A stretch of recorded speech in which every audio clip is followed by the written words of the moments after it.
Benji was a maniac at the Howard TV Christmas party last night. Hey, how was that, by the way? You know, they always make it on a night that I can't go. Right. Yeah, a lot of people. I was so torn about an RSVP, but I was like, it's a school night. Doug kept emailing me. Are you going to email me back? Are you coming to the party? Are you coming to the Howard TV party? I go, you know, it's funny. I'm Howard of Howard TV. Didn't she consider they have to work on a Tuesday night? Wouldn't it be a party that you could get to? Yeah. How about a Thursday night when you know I'm free? Well, they started it pretty early, like at 6, but a lot of people had to leave real early. But Benji showed up, and I think he got yelled at by somebody there because he grabbed the mic from the DJ and started screaming just crazy stuff. Why'd you do that, Benji? No one was paying attention to you? Yes. Is that really true? No, I was just joking. I wanted to make some presentations. So in other words, you needed to make it about you the night. Right. Right. Benji's like a baby crying for help in the middle of the night. Right. See, I thought it was. I actually did cry. I thought it was hilarious, but it's in demand, so there's a lot of people that don't work for Howard TV, right? And they don't know who the hell Benji is, and I think it scared them. They saw this like crazy sweaty guy grabbing the mic. Who was there? All the Howard TV people, and me and Sal. Did you drink? Yeah. Yeah. What they have, like an open bar? Uh-huh. Good food? Great food. I had, like, at the end of the night, they were getting ready to throw away all the food, so I went up there, and they made me a massive mountain of filet mignon. And, oh, it was awesome. Did you, Scott the engineer doesn't get invited to that, does he? He did, but he wasn't there. Because he's been screaming he wants a Christmas party. There's a Christmas party. Mm-hmm. Right. Well, what would that... So they finally make a Christmas party. Somebody makes a Christmas party. And he doesn't go. He's upset that Sirius isn't having a Christmas party. Because Ronnie, the limo driver, and I were talking about Scott yesterday. It's like... Scott has, like, no friends, and the reason he has no friends is he just always complains, and he's complaining. I haven't been screaming about I want a Christmas party. I didn't say anything about the Christmas party. As a matter of fact, I feel what the company did this year was correct. That's the thing they should have done. Really? Yeah, the company is trying to, you know, fix itself financially, so give up the Christmas party one year. Who gives a shit? I mean, I wasn't complaining at all about I've heard that you've been complaining. That's bullshit. Whoever said that is... Come in here and tell me. I mean, because I haven't. What they did was correct. They shouldn't have a Christmas party, and they did compensate us in another way. They did? So they did? What'd they do? Yeah, they gave us another day off. Oh. Nice. So that's fine. It's fine. Well, look at you, Mr. Happy. Maybe you'll make a friend. When's the day off? You don't have any friends, do you? Like close friends? Who's your buddy? Because Ronnie says you have no friends. I have Mr. Brunswick is nobody my that friend. I'm really close with, but I have long-time friends. Yeah. The bowling team? My bowling ball. My bowling ball, yeah. But he has no friends because he's such a glom. He's Well, such I'll tell you what I'm a Scott is glom. like. Yeah. He walks over, you know, Crumb sends over that incredible display of sweets and cupcakes and breakfast things every week. Oh, come on with this Scott bullshit. walks Come on. out, looks at it, and says, anything new? So, I mean... What's wrong with that, Robin? Sometimes they send stuff that's different. That's all. It's just who you I can't are. ask a question, anything new. But I don't eat it anyway. I haven't been eating it anyway. So what's the Why do fucking you get difference? involved then? Why do I get involved? Yeah, like, I why just do you- want- She's involved. I'm She's not the involved one. at all. That's just that you're always like you're always looking at the downside. Like, is there No anything downside? new? It's just you're a downer. That's all. It's no big deal. It's who you are. No, there was. You know. I'm not sitting back there bitching So you didn't about go. You didn't go anything. to the party last night? No, because I go to sleep at 8 o'clock. Right. And it's a work night, so that's the reason.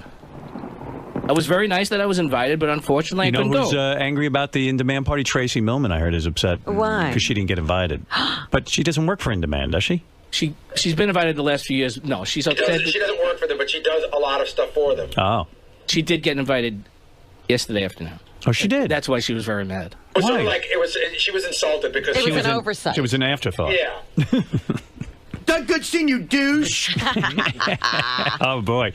I wouldn't want to get on Tracy's bad side. You're a fucking douche. You've been a peon at Howard TV for years. Nobody cares what you have to say. You loser. You loser. Tracy come in and yell at Doug? That'd be good. You're a 12-year production assistant. Nobody cares. I could have went to another fucking party, drank top shelf fucking liquor all fucking night and gotten fucking loaded. I heard you were angry, too, that you don't get black and white cupcakes anymore or something like that, black and white cookies. There's a whole thing going on that you're upset about that. I hear everything about you, Scott. Don't come in here acting like you're not upset all the time. Like the whole black and white cupcake thing is like They used to send black and white cupcakes, and they were good, so they don't send them anymore. So and I heard you're what am I angry gonna do about it. that? You feel slighted that no one gets your favorite cupcake. It's a whole Get everything. the fuck out of here! Come on. I hear about and it. the only one you could hear that possibly from is Ronnie. Right. Who is a douchebag, Who obviously. listens to you? Yeah, Ronnie's the only one who's making an attempt to even listen to anything you say. Well, he could keep his mouth shut then. No, Who he needs him to reports fucking me. report to you? He has to report to me. I've made it his job. Mr. Mambo Man. It's my eyes and ears out there. Yeah, I know. All right, so I'll kick him out of my studio, too. Let him get his own office. Yeah, Scott is banning people from the Black Cloud. I didn't ban. Well, we all banned him.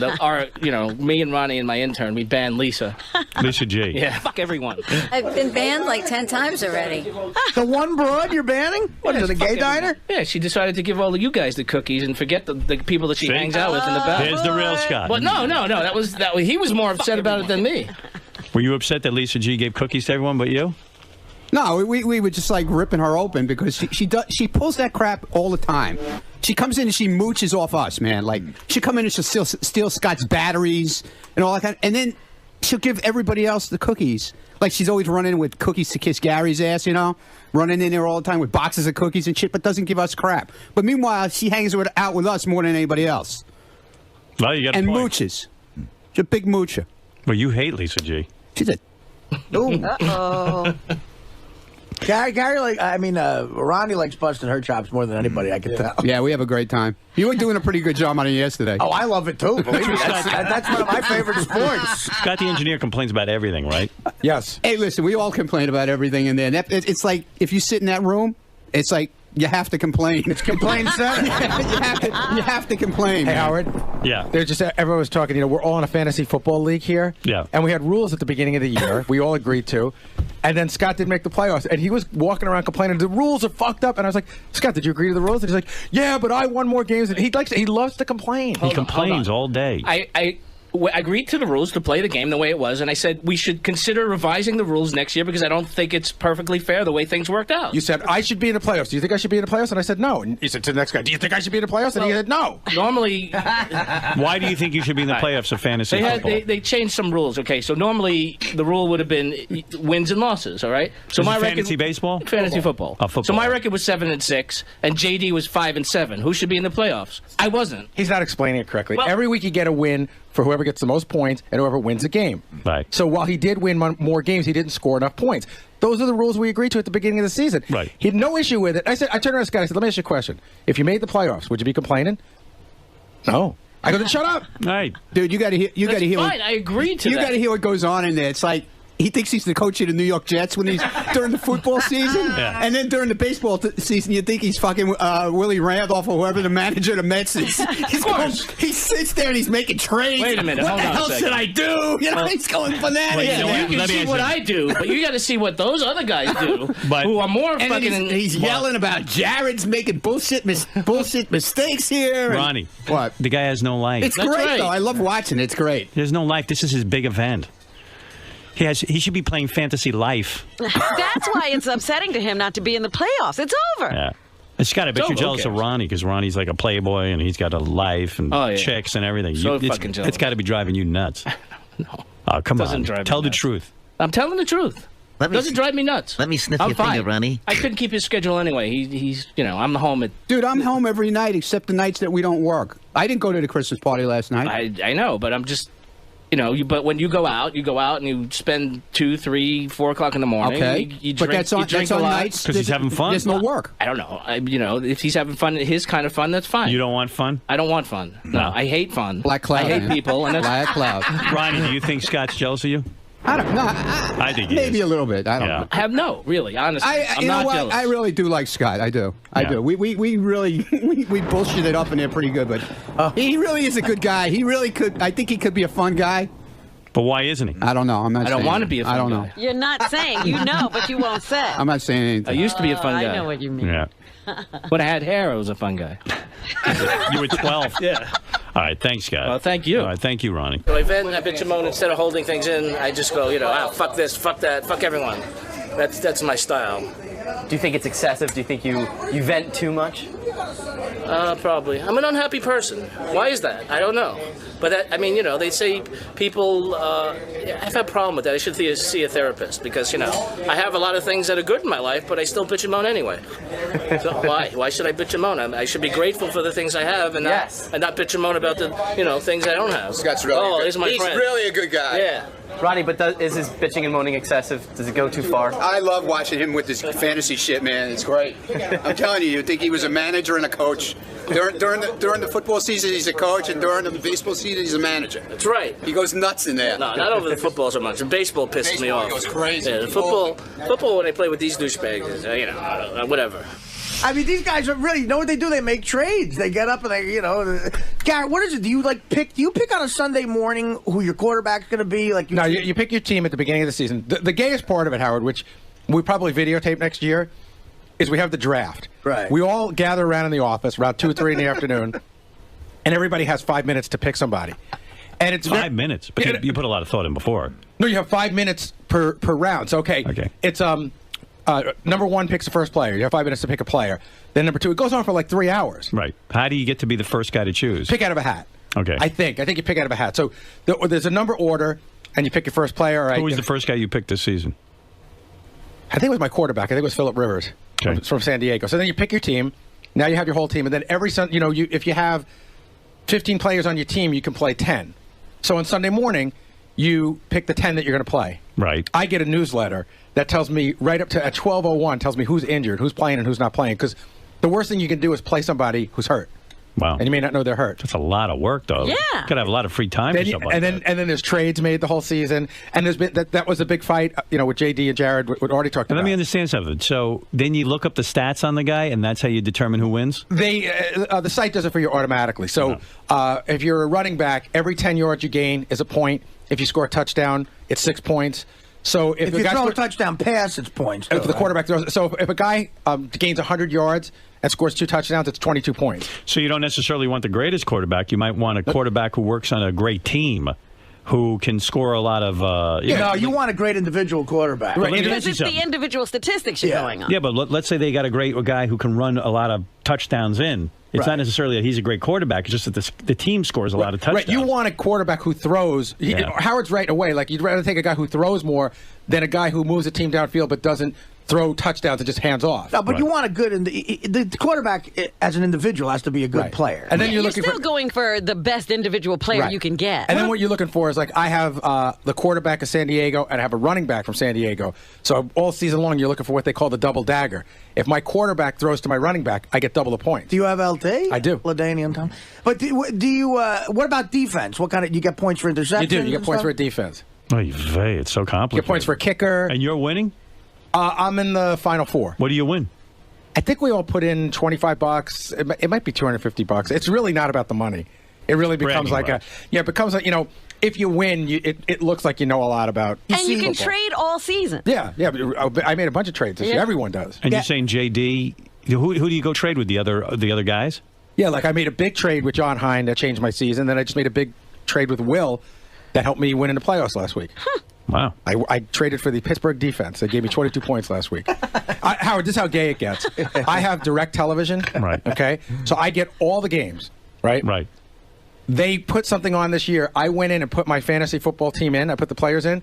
While I'm watching the games, it will scroll my guy's stats across the bottom. Wow. Where do you get that? It's on DirecTV. You're kidding No, me. it's amazing. Yeah, that NFL package? Where do you put the guys' names in? You go in, and there's a place that it just says team number 1. You can put it up to 8 players, and you go. So you say you go to San Diego, and it says pick Phillip Rivers. I pick him. Now he's on the team, and I pick all the different teams. Wow, and it rolls in what you're gonna. Whoa! As the games are going on, because all these guys in America play fantasy football. You have no idea the amount of money that's spent in fantasy football. Yeah, gambling. You never saw. Real Sports did a report. I should pull it for you, Howard.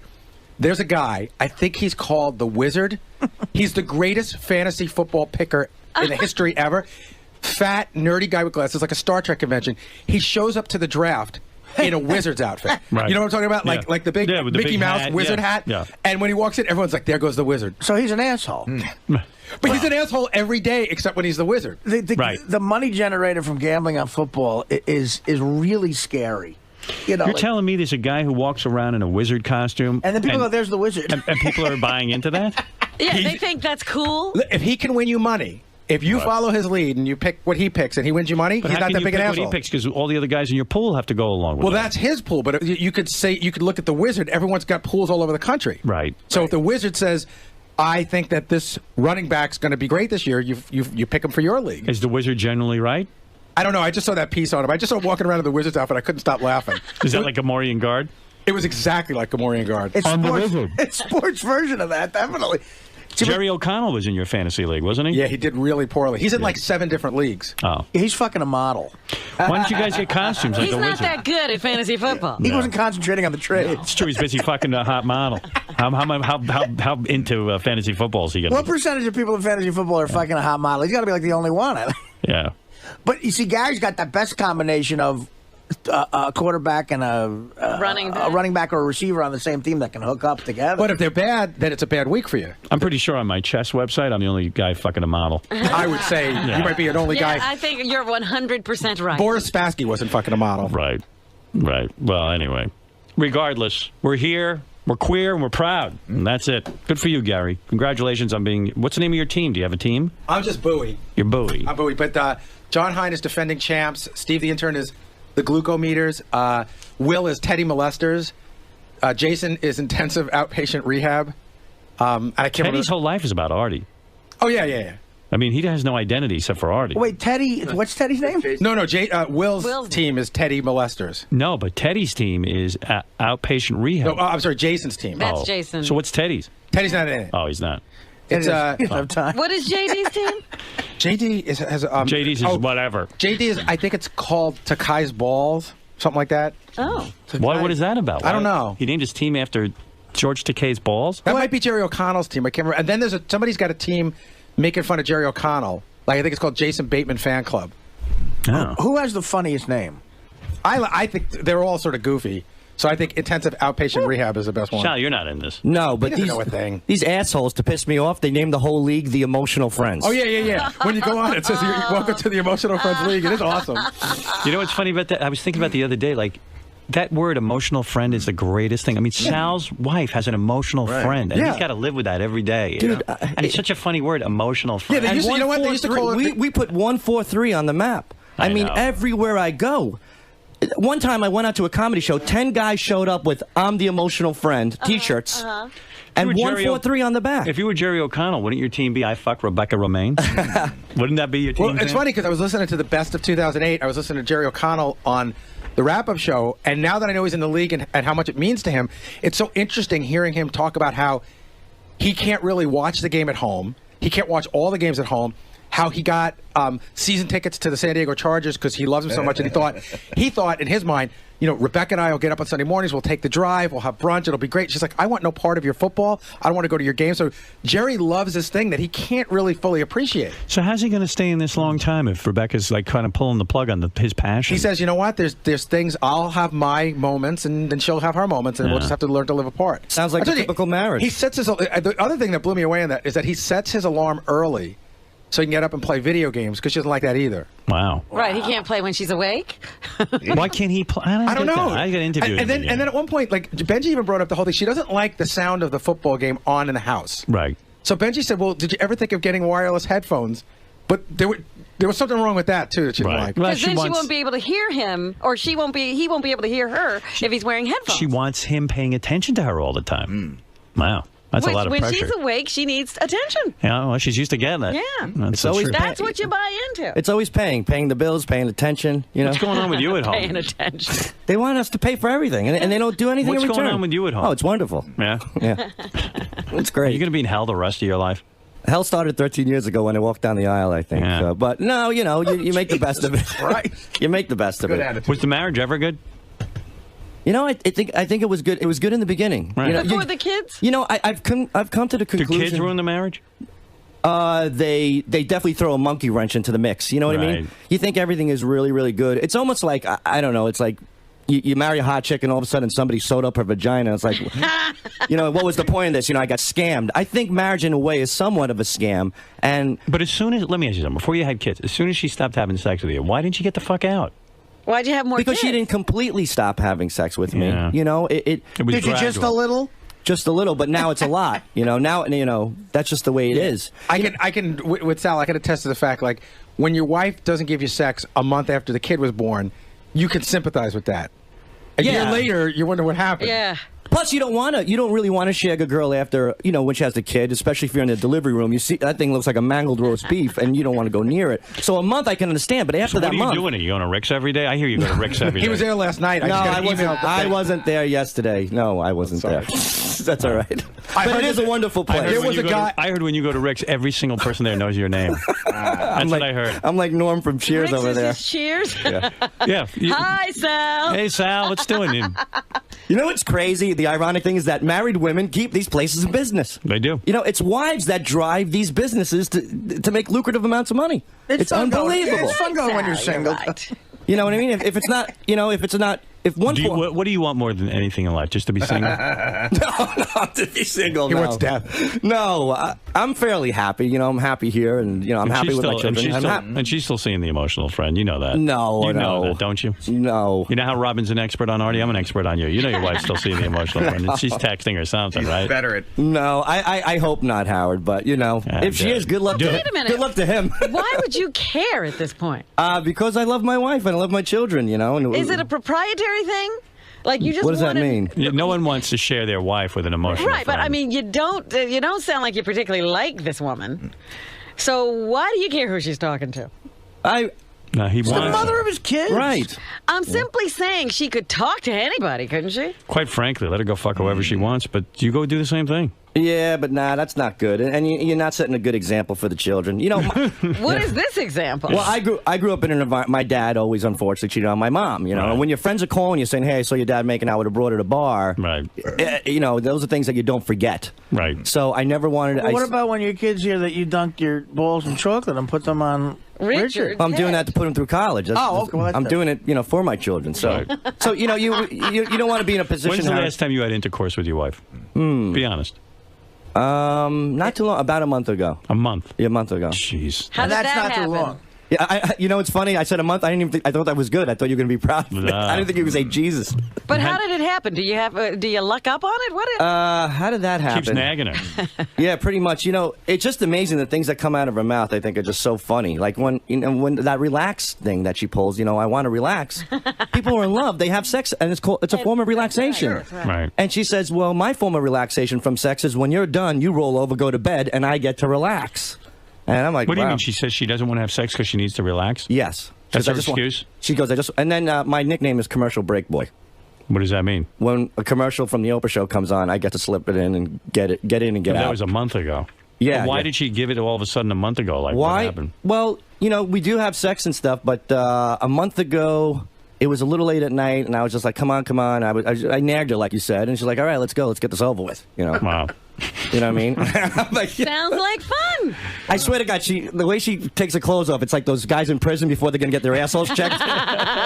She's rolling her eyes, she's dropping it down. She's like, let's go. Does she try to keep some clothes on even? Like little not bit. Get fully undressed? Yeah, that does happen. Like that way it'll be over quicker? I kiss her, she's like, oh, you got a mouth like a dog. I mean, my God.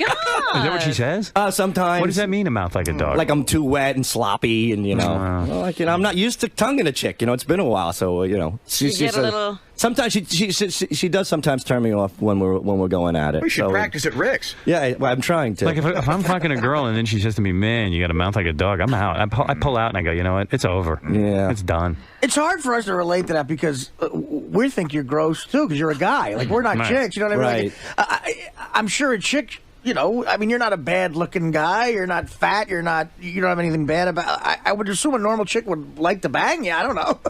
And if your wife says that, does she ever come up? When did he get bad at kissing? He must have been bad at it all along. The thing is that the problem with my wife, and thank you, Artie, because my wife never ever compliments me. And believe it or not, I know it sounds a little gay, but when you had the emotional friend, when that happens in your life, you kind of need a little reassurance to, let somebody. No, that ain't gay. Even before the emotional friend, you'd like to hear something nice every once in a while. Saturday morning, I got out of the shower, I changed, and my wife comes home. She's like, "You showered?" I go, "Yeah." She goes, "You did?" I go, "Yeah." And I go, "You look fucking great too." I mean, what are you implying that I just, she's acting like I just came out of a fucking like a mound of shit or something. And I'm like, you never compliment me. She's like, I do, but she doesn't. Does she ever come up to you and just give you a kiss? Never. She's never kissed you? There's no spontaneous That sucks to leave her. affection. Yeah, like spontaneous affection. That sucks to leave a relationship. That is great when a chick does that. You gotta get out. And when you get on the road and you have a girl who comes up to you and gives you a hug and says, I love what you do and I think you're handsome. Be careful. I know. I'm not going anywhere with this. You probably have, but I don't blame you. I say to my wife. You should fuck her. No, I know. I say to my wife, I go, when I'm on the road, I have so many wonderful, great fans, women who love the show. Have sex with them. Half of them have husbands. So what? Not that I would anyway.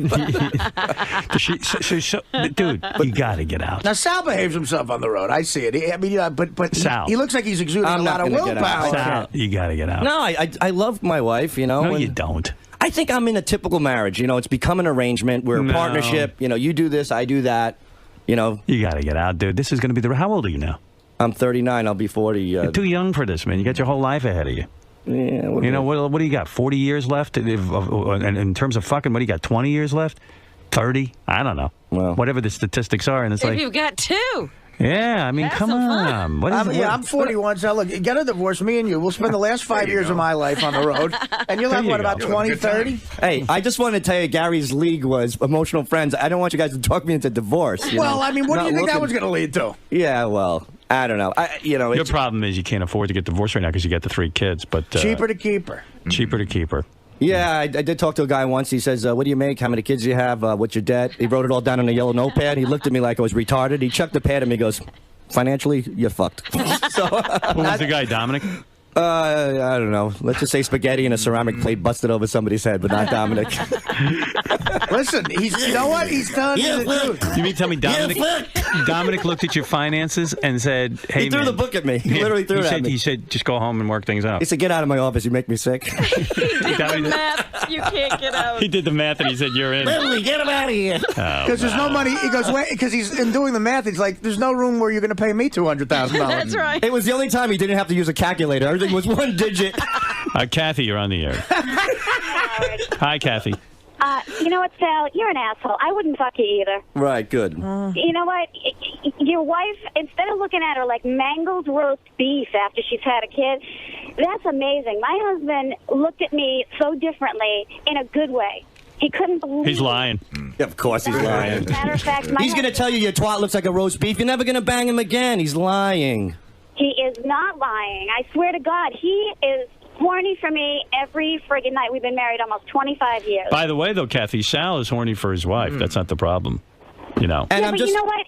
When I listen to Sal, I think, who the hell would ever stay with this asshole? Right. Yeah, well, that's his wife's point. She's not here to argue her point. Our point is, listen, he's been such an asshole for so long that there's no way you'd want to kiss him or fuck him because he's an incredibly embarrassing asshole. Thank you, Howard. Yeah, I mean, I have to argue her point. Well, absolutely. I mean, you know what? I can't even tell you. My husband does come up to me and kiss me, and I go to kiss him because he's genuinely nice to me, and he doesn't stick his balls in chocolate, and he doesn't do stupid, idiotic things like you do. But that's not his profession. That's mine. His profession is sticking his balls in chocolate. Yeah, that's what I do. How do you put that down in your tax return? No wonder he doesn't get paid that much. No wonder you can't afford a divorce. Your profession is sticking your balls in chocolate. It is pretty bad. You know what? I don't know. I don't know how she puts up with you. And well, you can move in with her, okay? And you could figure it out, all right? Because you know everything. Over on I vacation. don't know everything, but I do know I've been married for 25 years, like I said, and you know what? It's not always easy. I never said it was. Hey, on vacation, didn't you take your wife to California over Thanksgiving? Yeah. Did you guys have sex at all in California? No. No? On a vacation? That's pathetic. That's pathetic. Hey, before I hang up, that's it's my fault. It is your fault. Okay. But anyway, Artie. Yeah. I just finished your book, and I love it. #1 bestseller. Wow, you can read. It's amazing. You're such an idiot, Sal. Sal, please, how dare you? The book is great. This is Artie's fan. Stop it. Yeah. My agent, Don Buckwell, just said he finished the book. He loved it. He thought it was great. He said, have you read it yet? I said, I work with Artie. I haven't read it yet, but I have it all scheduled out for my vacation. No, I'm reading it over the vacation. You have cliff notes for Howard Hardy? No. You know what it is? I need time to sit down and read the book. It's an amazing book. Every father and son should read that book because that's a father and son's book. Yeah. There you go. There's an endorsement from Sal. Well, there you go, Sal. Thank you. It really is because it was. I just lost it when I read it. Well, what are you going to tell your sons about marriage? Don't do it. Play the old tapes with me on Sirius. I think you should tell your sons to call me, Sal. I'll tell them how to be a good husband. What are we going to do, blow my sons?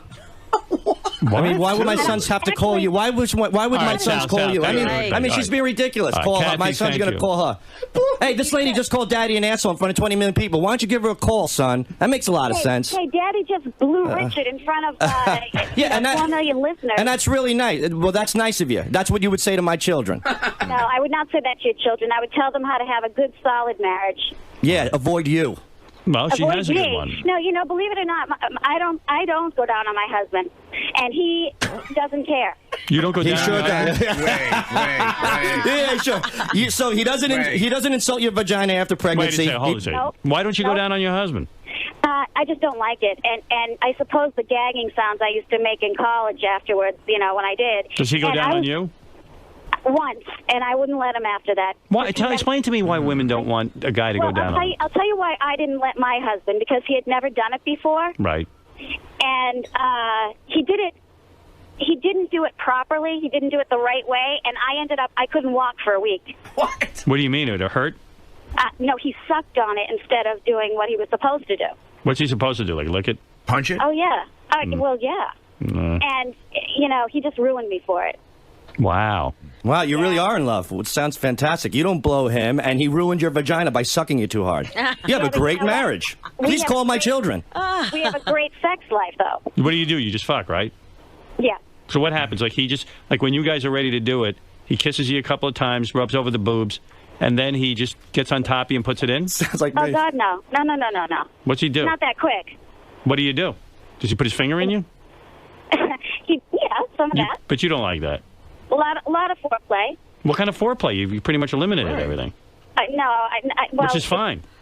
The mouth is not the only thing that's, you know, we do what we do. Tell me the routine. Take me through it. I'm curious. I'm not kidding you. Now, is this Howard? Yeah. Hi, Howard. Hi. Oh, what a dope. No, it's hard to hear on a cell phone, Sal, you idiot. Kathy, tell me what the routine is. Usually, I initiate because he could do it all the time. Plus, I've had 5 or 6 surgeries down there. Right.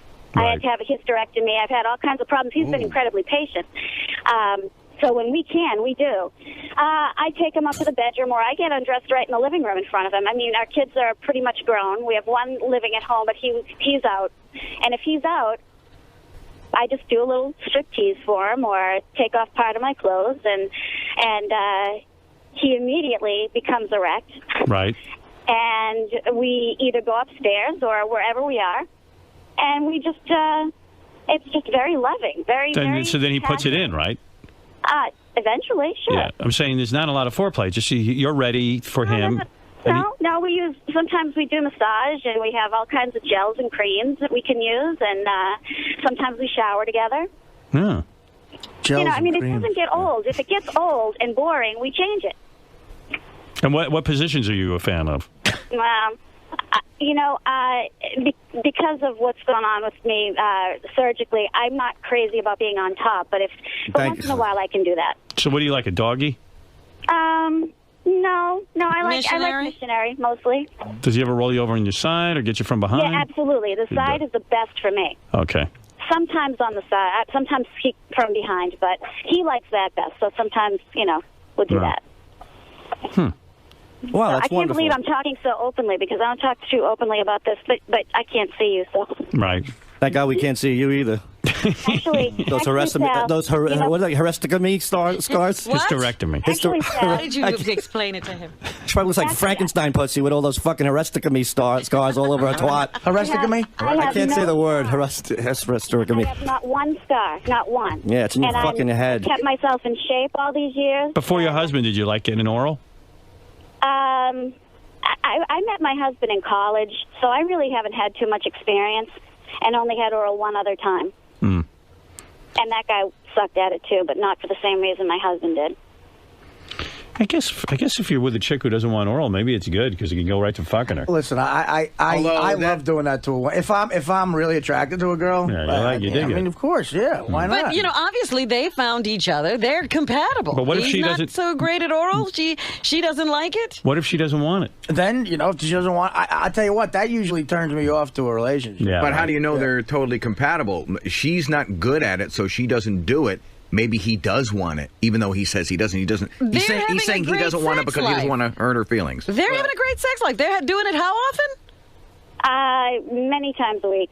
So you guys can But I'd be nervous. She sounds like she's about to fall apart down there. Robin doesn't like giving a guy oral. No, I have very good doctors. They put me together very well. You do like giving a guy oral? You told me you didn't. I'm very loving.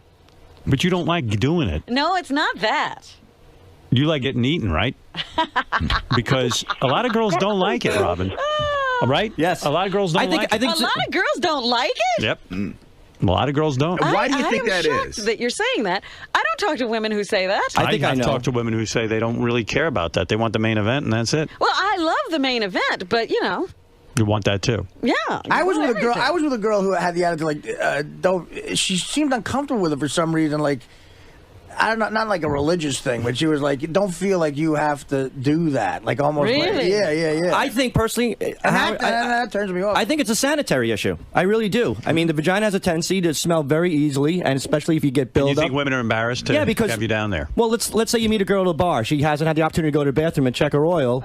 You're making out with. She's not exactly sure if she's clean. So if you bury your nose down there, you might be in Some for a women are afraid that you're going to take a whiff. Yes, absolutely. So it ruins their fun. If you've been, were you with a person who was lily fresh and they said don't bother? Yeah, sure. Wow. I have. Oh, absolutely, yeah. This girl I'm talking about, I dated her for a couple of months, yeah. And there have been times, I'm sure, Howard, we've all gotten a whiff. I mean, your cock is just ready to check out. I mean, it just... Well, that's a different You get story. one hit of that bad puss. I'm talking about women not liking it. It's all over. Bad puss. I'm thinking about the old days. All right, anyway, I got to take a break. Hey, Kathy, thanks for talking to us. Howard, love you. I love you, too. I listen to you every day. Love you, Artie. Hi, Robin. Hi there. Thank you. All right, get lost. Fred. Very Bye. good. Goodbye. Bye-bye. Hi, Thanks. Fred. Thanks, Kathy, for your advice. I'd be afraid to fuck her. You know what, I have to tell you, I don't think my marriage is any different than anybody's long-term marriage. It's unfortunate, but that doesn't mean I don't love her any less or she doesn't love me. There are just some obstacles that we can't get over, like, crazy wild sex. But that's what happens, and you don't. It's not a bad thing, but it's not it's not terms for divorce, in my opinion.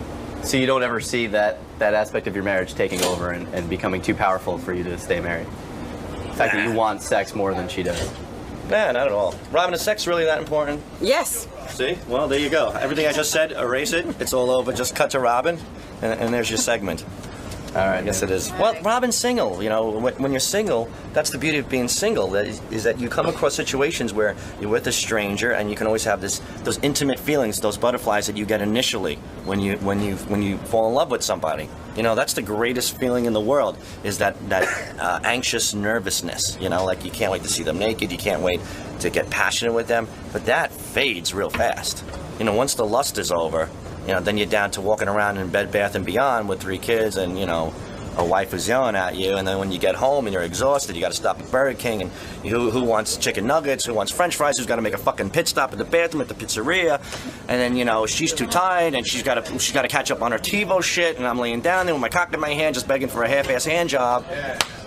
That's the way it goes. I'm getting divorced. Goodbye. G is here with headlines, and then the governor of California will be calling us to, I don't even know what he wants to say, but he asked if he could come on.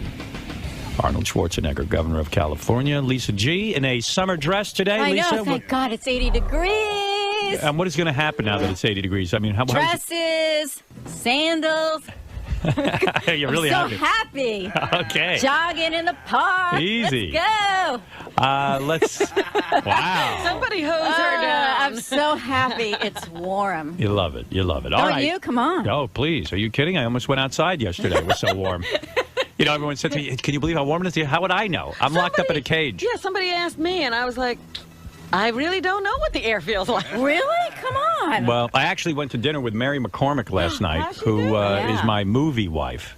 She's doing well. She's doing a play in Manhattan. I must go see her. So we had dinner together. She's in Boeing, right?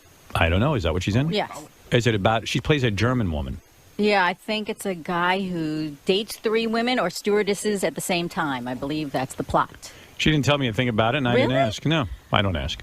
I don't want to know. You don't want to know what she's doing. I told her I hate plays. Oh, she goes, well, you're going to come and support me on the opening, right? I go, what night is it? She goes, Wednesday night. I go, I ain't going. I got to work the next day. She goes, it's 7 o'clock, for God's sake. I said, yeah, when's it over?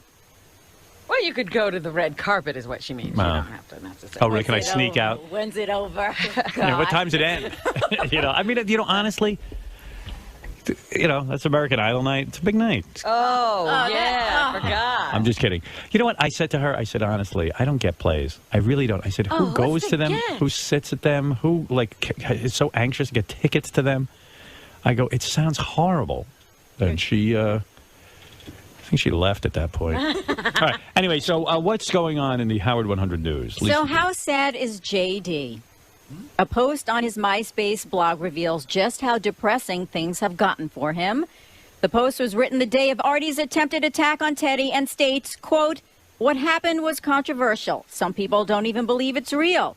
A lot of feelings were hurt. Lives changed because of it. But who would have thought that I would be the best dancer of the Stern Show staff? It's unbelievable, right? And then, of course, something happened with Artie. And my victory has been forgotten and or unnoticed. Oh, well.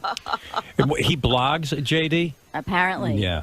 Wow, that's so sad. Blogging in itself is sad. It's come on, he's joking around. But blogging is so sad. I mean, what is it, JD? How is that a news story? That's like the most retarded thing ever. What, your blog? Yeah, it's not. Why do you I didn't know blog? you have a blog. Well, Are you I like write Mike things- Ganji? You need to be known? No. Well, you need, in other words, the time you get on this show is enough. Now you want your thoughts out there for everyone to read? Well, no, I had an idea, and that was my funny idea today, and I did it. And I didn't mean for it to be like Howard 100 News. But hey, How often do you blog? Not that often. who is it for? Yeah, like who is your core audience for that? Whoever goes to my MySpace page. I get like friend requests every freaking day. Doesn't it seem like a waste of time though to blog? I mean, sometimes. Like who are you writing No, to? dude, that's why I hardly do it. Yeah, but why is that important for you to blog? Like, what is it you have to get off your chest? Why don't you That was an idea I had. Why don't you go make a friend, a real friend, not a MySpace friend? And Friends suck. I mean, like he's writing down his thoughts. But he doesn't talk to anybody. That's why he needs to blog. Yeah. How many FRs do you get a day? Look at you. What's an FR? Friend request. Oh, friend request. How do you know that? I just made that up. I don't know. Is that a thing? No. All right, thank you, JD. Yeah. I'm coining it. And your How blog. many friends he has? I'm glad I can help the news out. Now, but JD he thinks it's no big deal, but he likes saying how many friends he has because he's got a shitload. Come on. How many do you have? friends? Well, I have like over 10,000 MySpace friends. Wow. But why do you blog? Do you want to Dude, create? It's not. Listen. What is it? When you sit down to blog? Like, what's going on internally with you? Like, I don't know. You know what? Sometimes, are you a star? Is that what it is? No, I don't. Do you think it's important that people hear your thoughts? Sometimes, I think I just need to write something to write, and that's all I can do. What is the need to write? Well, I want to be a filmmaker, and I feel the only way I can sort of get into it is if I write like my first project. That's and a project. I haven't really gotten to that point. But, Writing about Artie's blow up and how you feel about it. And but you're it's a good at least dancer? writing something. I don't know. Mm-hmm. Creative writing. What do you think's going on, Robin, psychologically? Like, why is he writing on a blog? I think that he needs to have human contact. Yeah. And he's not capable of actually making a friend. Well, yeah. So he's talking to people on the internet. That's as close as he can get. But he needs to express himself. But if you're going to express yourself, like, why don't you write about cool stuff about how angry you get when hot girls come in the office and they don't want to go out with you? I mean, write about that shit. That's what I want to read. That. Well, you know what? After my MySpace got read on the air, I have a conscious thing of everything being read on the air. So, But write about cool stuff. Like, do you want to have sex with Lisa G? Not really, no. No. So write about that. Huh? Write about that. That's a line. I don't want to have sex with Lisa G. Why? You know you'd want Lisa G. You don't want Lisa G as your girlfriend? No. Really? No. You're so full of shit. No, I'm not. I'm not full of shit. She's an attractive lady. And she's going to All right. She just can be very, very, annoying? Yes. Yes. Are you annoyed with her now because she did this story? Yes. Yeah. Like, how sad is JD? Fuck off. Leave me alone. She's right. It's sad. Whatever. Who cares? You're blogging. Yeah, they'll point it out to everyone. Jesus, I know how sad my life is already. It doesn't need to be pointed out by everyone. Why are you not announcing the Howard TV commercials? Hi, this is JD. Howard TV. I want you to announce.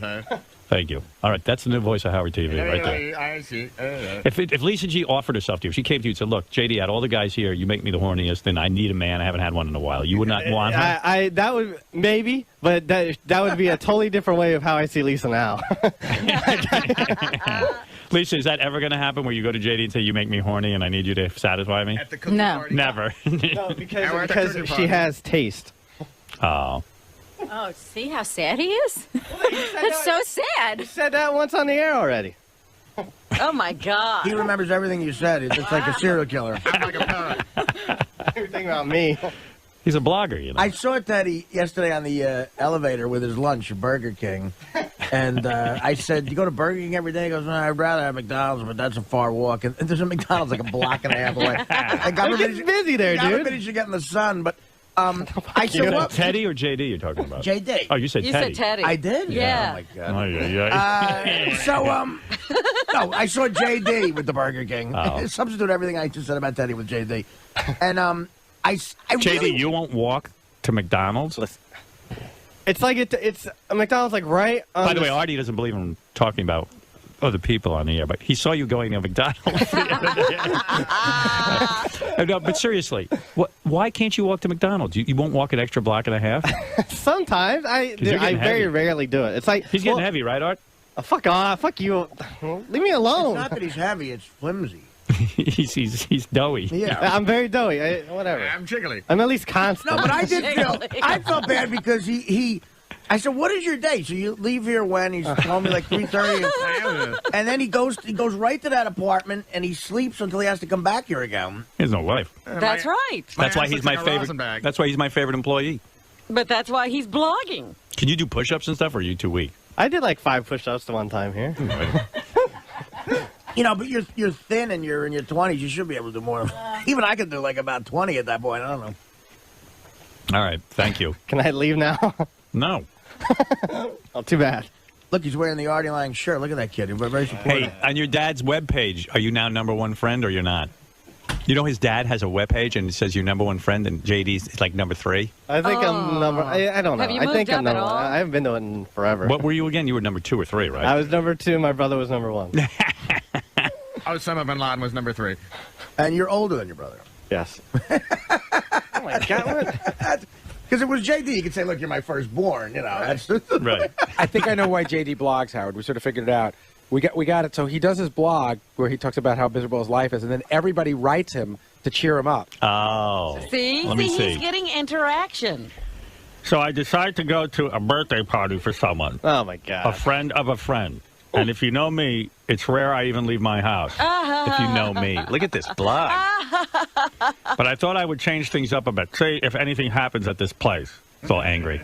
Maybe I'll meet a girl or get a number or something. More than likely. Isn't it more than likely? What did he write? THEN. Oh, yeah. More than likely. He's blogging.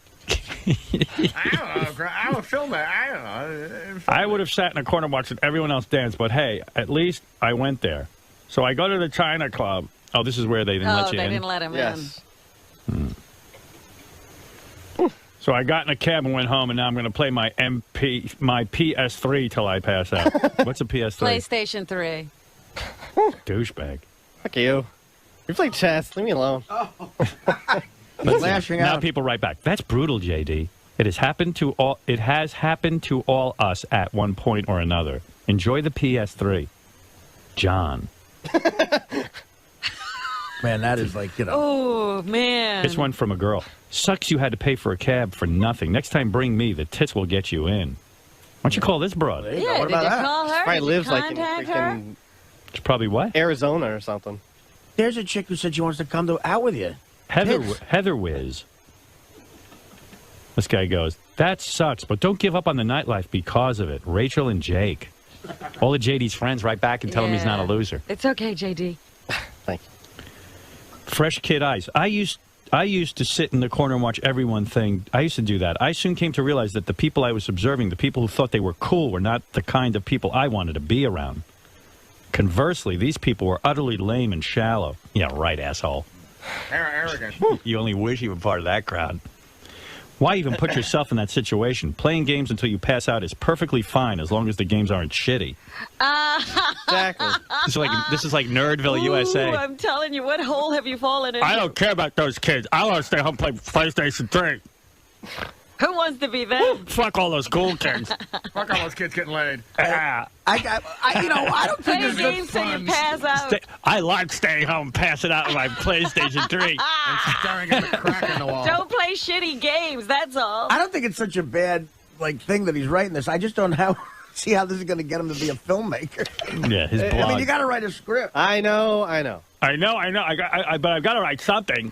You know, he hasn't sat down to write the script, and he just feels that, he wants to exercise his writing muscle, Artie. I'd publish a book, JD's blog. I would call it An Unsuccessful Life. Yeah, Ralph. Oh, my God, Ralph? Excuse me. Did Artie just say that he could do 20 push-ups? He said when he was 20s. his age. Oh, I thought. And I could probably do close to that now. He could do it. He did them recently. He's a strong man. I did 22 recently. Yeah. Trust me, if you saw him run out of this room after Teddy, the guy's not weak. Hey, speaking about that and promos and stuff, did you hear the promo for the replay of the Artie thing? No. I think they're sort of glorifying his. They are. Tim came in and goes, plug the fact that we're having the big Artie weekend this weekend. Big Artie blow-up special. Tim came in with corporate orders. He went, they got to pump up the Artie blow-up. Come on, doesn't that send the wrong message? Yes. Yes, we love sending the wrong message. We've been sending the wrong message for the last 30 years. It'd be really great if he got his hands wrapped around his throat. That'd be the greatest moment ever. I mean, well, it would have been higher ratings, yes. All right, thank you, Ralph. All right, there you go, Ralph. Right, Ralph worried about society. Ralph worried about society. Well, you got retards like Sal around there. Now he's probably going to go in. Who knows? That's right. Thank you. Retards like Sal. I got retards like you running around, Ralph. All right, JD, good luck with your blog. Sounds like you're onto something big. Oh, yeah. Yeah. Imagine him sitting at that computer thinking of shit to write. What's your next blog about? Do you know? It's going to be, I don't know. You do too. No, I don't. What? Something has to I'm not going to happen? blog anymore. Well, Something has to It's going to be happen fuck before you- everyone like Scott. Oh, jeez. In 12 years, when I officially get my website off the ground, JD at Gigs, he's doing a video blog, JD. Where he talks? Well, no, I haven't really been doing that. Because he wants to be a filmmaker. Hi, this is a video blog. Well, what are you going to do? You're going to have some sort of voiceover on it? You're going to, talk to the people, interview the people? Yeah, here and there. It was just I thought it was just going to be a lot of backstage stuff and whatnot. We sent that JD to that, what was it, Night of Too Many Stars?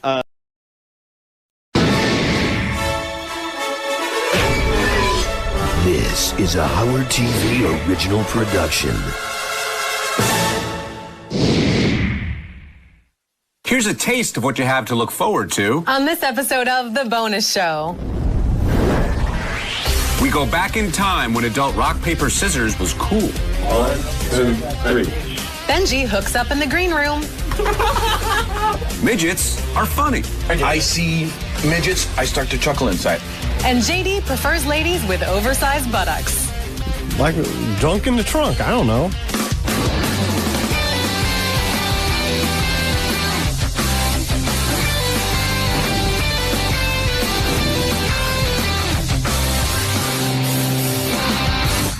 Hello, Stern fans, and welcome to The Bonus Show, a weekly update of all the great behind-the-scenes moments you can't see anywhere else. I'm Sir John Hine. And I'm Rachel Fine. Sir John Hine, were you knighted over the weekend?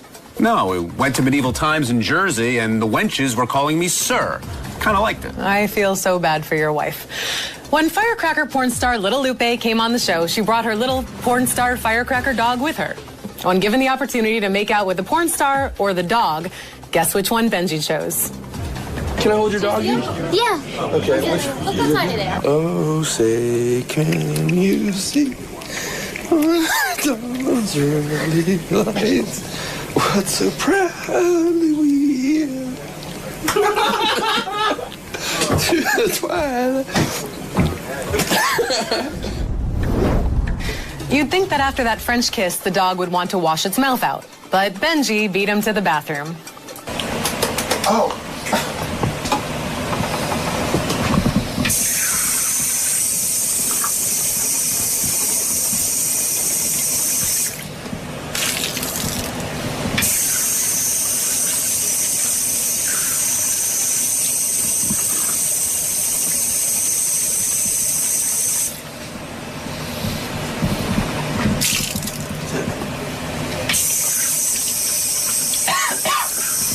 That's it. That's it. We're all clean now.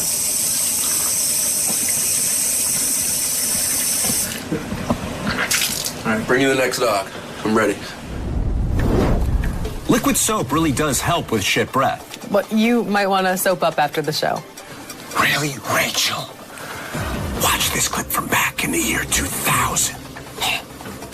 The Howard Stern Show's Blast from the Past. So me and Doug we're doing paper, rock, scissors right now to figure out who holds the mic near the chick's ass and who holds it near the mouth. Paper, rock, scissors, what's that? You don't do that? No, I will shoot it out there. Odds or evens? Best of three? Best of three. I'm odds, ready? Ready? One. No, you have to do on three. That was one, to throw you off. Wait. 1, 2, 3. Even shoot, right? 1, 2, 3. Oh. Yes. I get the mouth, you get the ass. Yes. That was fair and square, buddy. Yeah, it was fair, but it's still bullshit. Dude, you get the Dude, give me a gas mask. Dude, you get the big fat You want ass. the gas mask? I know. I'm not gonna wear it. I'll be all right. Well, it's there if you need it. Just scream. You got a gas mask and you got an oxygen a mouthpiece. And we get your nose clip. No, because why do you have the nose? You gotta breathe through the mouth. They Breathe say through your it's not gonna mouth. smell. They smell. They smell. They smell. They just smell. Period. I would have gladly held the mic by her ass. I don't want to know why you would have been glad to do that. Will you just toss to the next clip, please? I like farts. Now, if Scott DePace were a superhero, he'd be perfect, flawless man. His power would be to offer advice to others in need. Here he swoops in on Benji to save the day. This guy had a really good strategy he said to get here earlier, which I'm gonna try his idea out. How hard is it to get? I'm gonna try his idea next week. So no, 15 minutes. I'm trying your idea next week. Next week I'm trying his idea. Not today? All right, I'll try it today. You already missed today. Well, then next week I'm gonna try his idea. He came up with the idea. Can we tell everyone what the idea is? I already told you. Oh, okay. So maybe other people can incorporate Scott's ideas to get places earlier. So it was obviously on air. Howard said, Benji, there's this creative process. Hint, hint. That goes on. Maybe you might want to be part of it. I am. And you're saying, fuck you. No, I'm not. But I like his idea. So maybe if you want an idea, get there earlier. Will and JD are like sister and brother. JD, of course, being the sister. They fight incessantly, always try to outdo one another, and take baths together twice a week. But deep down, I think they really love each other. What the fuck? Like, what's the one? Let's see if you... Don't use this footage, Chris. Just leave it. Just leave it.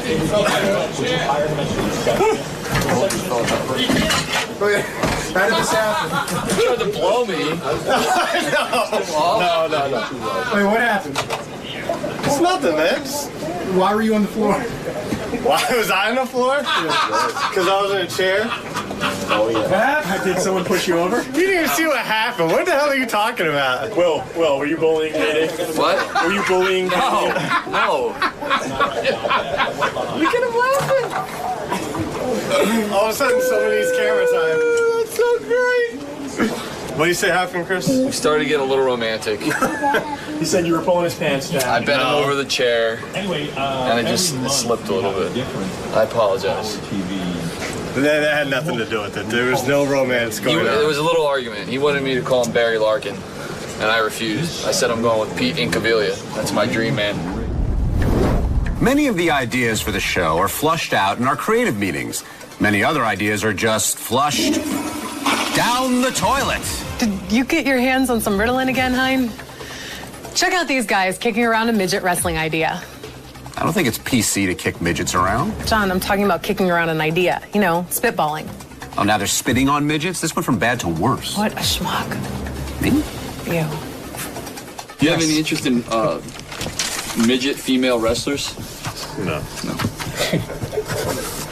All right. They're good? Do you guys care about that? If they wrestled Sal, that might be funny. If they wrestled Sal naked, it'd be funny. So funny. You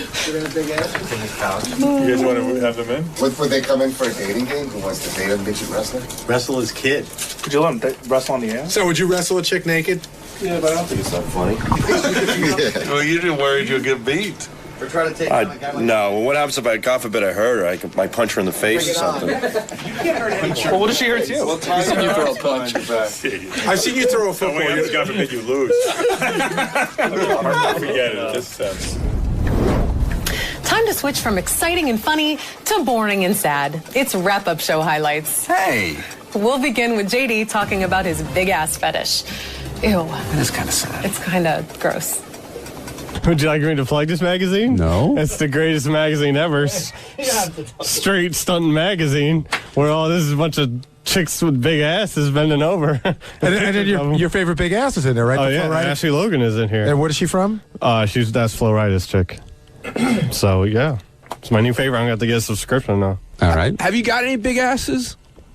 Have I gotten any big asses? Like what? Like in real life? Sex and stuff? Yeah. Not like this. No. Yeah. You do that weird thing and they do a porn where they just oil them up to ridiculousness. I don't like oil. I don't like it all wet and oil or whatever. I don't like that. I don't like Ortiz. What do you like? What do I like? Yeah. You know, like drunk in the trunk. I don't know. Can you be more specific? No. How can you be more specific than a big ass? I mean, I don't know. Well, you said you don't like oil. You don't like... Yeah, I mean, I like, natural plumpness, Keeping with the fetish theme, here's Ronnie the limo driver talking about how he would like to drive Lisa G. Oh, jeez. Ronnie, God's honest truth. Straight. I would do it tomorrow. No. Have you ever fantasized about Lisa? Has she ever danced across your eyelids at night? Has she made the rotation? Guys know what I'm talking about. Here's the honest truth. Okay? Yeah. I'm not like her. Go okay? right ahead. The honest truth is I've thought about doing her a few times. I believe that. Can you tell us how the scenario plays out? It's like this bad boy thing where I just walk up to her and grab her and say, "Listen, Lisa, the bullshit is over and it's time." And I'll take you out to dinner first if you want, whatever you want, or we can order in and have a nice, watch a movie and then, do it, So romantic. And finally, and I say that with a huge sigh of relief, here is Fred talking about his midget fetish. Oh, I hope he doesn't say anything about kicking them around. Can you let it go, John? My wife gets angry with me. When I see midgets, I start to laugh. Uncontrollably. I'll be walking down the street, and I get fixated on a midget. I don't know what it is. It's some sort of weird quirk fetish, whatever. No, I see midgets, I start to chuckle inside, and my wife gives me a nudge and say, "Stop it." Do you try to hide it from the little person? I try. I mean, I try to be respectful, and they can't help it, and they were born that way, and I shouldn't be doing that, and I'm supposed to be more evolved than that, but I'm not. If you would have been with me yesterday, Fred, you would have died, because I'm with Fred on the midget thing, and then when they start to come in different forms. And when they ask you a question. Yesterday I was... Hey, buddy, get out of the way. Yesterday I was in the Diamond District. I was getting my watch repaired, and I saw a Hasidic midget. Well, yeah, when they're a normal job, I went into a video store one time, and I walked into the video store, and there was a midget standing on a bar stool, operating the cash register, and you would go and I couldn't do it, because I was ready to go up there and say, "Excuse me, do you have any short films?" And my wife says, "No, I'm taking them. I am going to go and rent them." And by the way, I should point out, Fred, you'll be getting the angry email, because apparently midget's a bad word. I know. Excuse me. Little people. But I can't buy into that. You know what? I'm sorry. You know what? They're right. They're right, and I apologize. All right, you too, Lou. Except for Eric the Midget. I won't apologize to you. Well, as much as we'd like the show to go on for another 30 minutes so the viewers can stare at a great set of boobs, we have to call it a day. You are becoming a real pig. Easy, Rachel. I was talking about these puppies. Ew. For John Hine, I am Rachel Fine, and we'll see you next week. Wait, Rachel, I have a way to add 30 more bonus seconds to our bonus show. How's that, John? Well, let's hear a joke from our robotic camera operator, the one, the only, Brian Phelan. Let's hear a joke from our robotic camera operator, Brian Phelan. How do you fuck a fat chick? Piece of cake. Now that's one the whole family can enjoy. Bye-bye, piece of cake. Want some cake, Rach? I didn't think I could hate you more, but you're just that big of a jerk. What are you talking about? Piece of cake, sharing, happy. What are you sharing and happy? What? What are you trying to? What are you implying? I'm trying to share cake. Are you implying things, John? Not implying anything. That's what I thought. Piece of cake. Why do girls find Ronnie so hot? It's his designer glasses, his t-shirt and button-down matching shirts. I think they like older men. They like his energy of the brown and the experience of the gray. It's the matching t-shirts, definitely. Do they like his 1997 cell phone? Oh, is that rotary? This is the new Ronnie. That's a rotary cell phone. Look. Yeah. He's gonna sit here and be quiet. Yeah. Let him keep talking about it. 250-foot string will better. Is that what you do?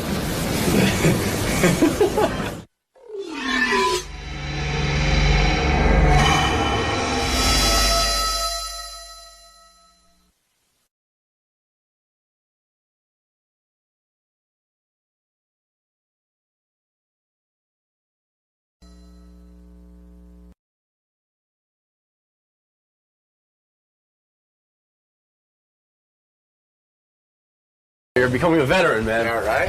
It's awesome. This time it's about the book. When I said I was going to be writing it, I wrote it, and got a lot off my chest. I feel like a different man. It's called This Is Gonna Hurt, right? And it hurt. But let me tell you, it was a little therapy that I was able to release to all my fans. That's pretty cool. For sure. So excited to, sort of get inside the book with Howard and... Yeah, there's a lot of things in the book that, I let go, and I look at it as a positive chapter in my life to turn to the next chapter. With my parents and everything. My mother did a lot for me, gave me a second chance in life, and in the book it talks about it. Been through a lot of horrible things, and there was 3 choices: dead, in prison, or where I am right now. I'm at Howard Stern, so I guess I've been doing pretty damn good. So I guess I did make the right decision. Cool, man. We'll see you inside in a few minutes. Awesome.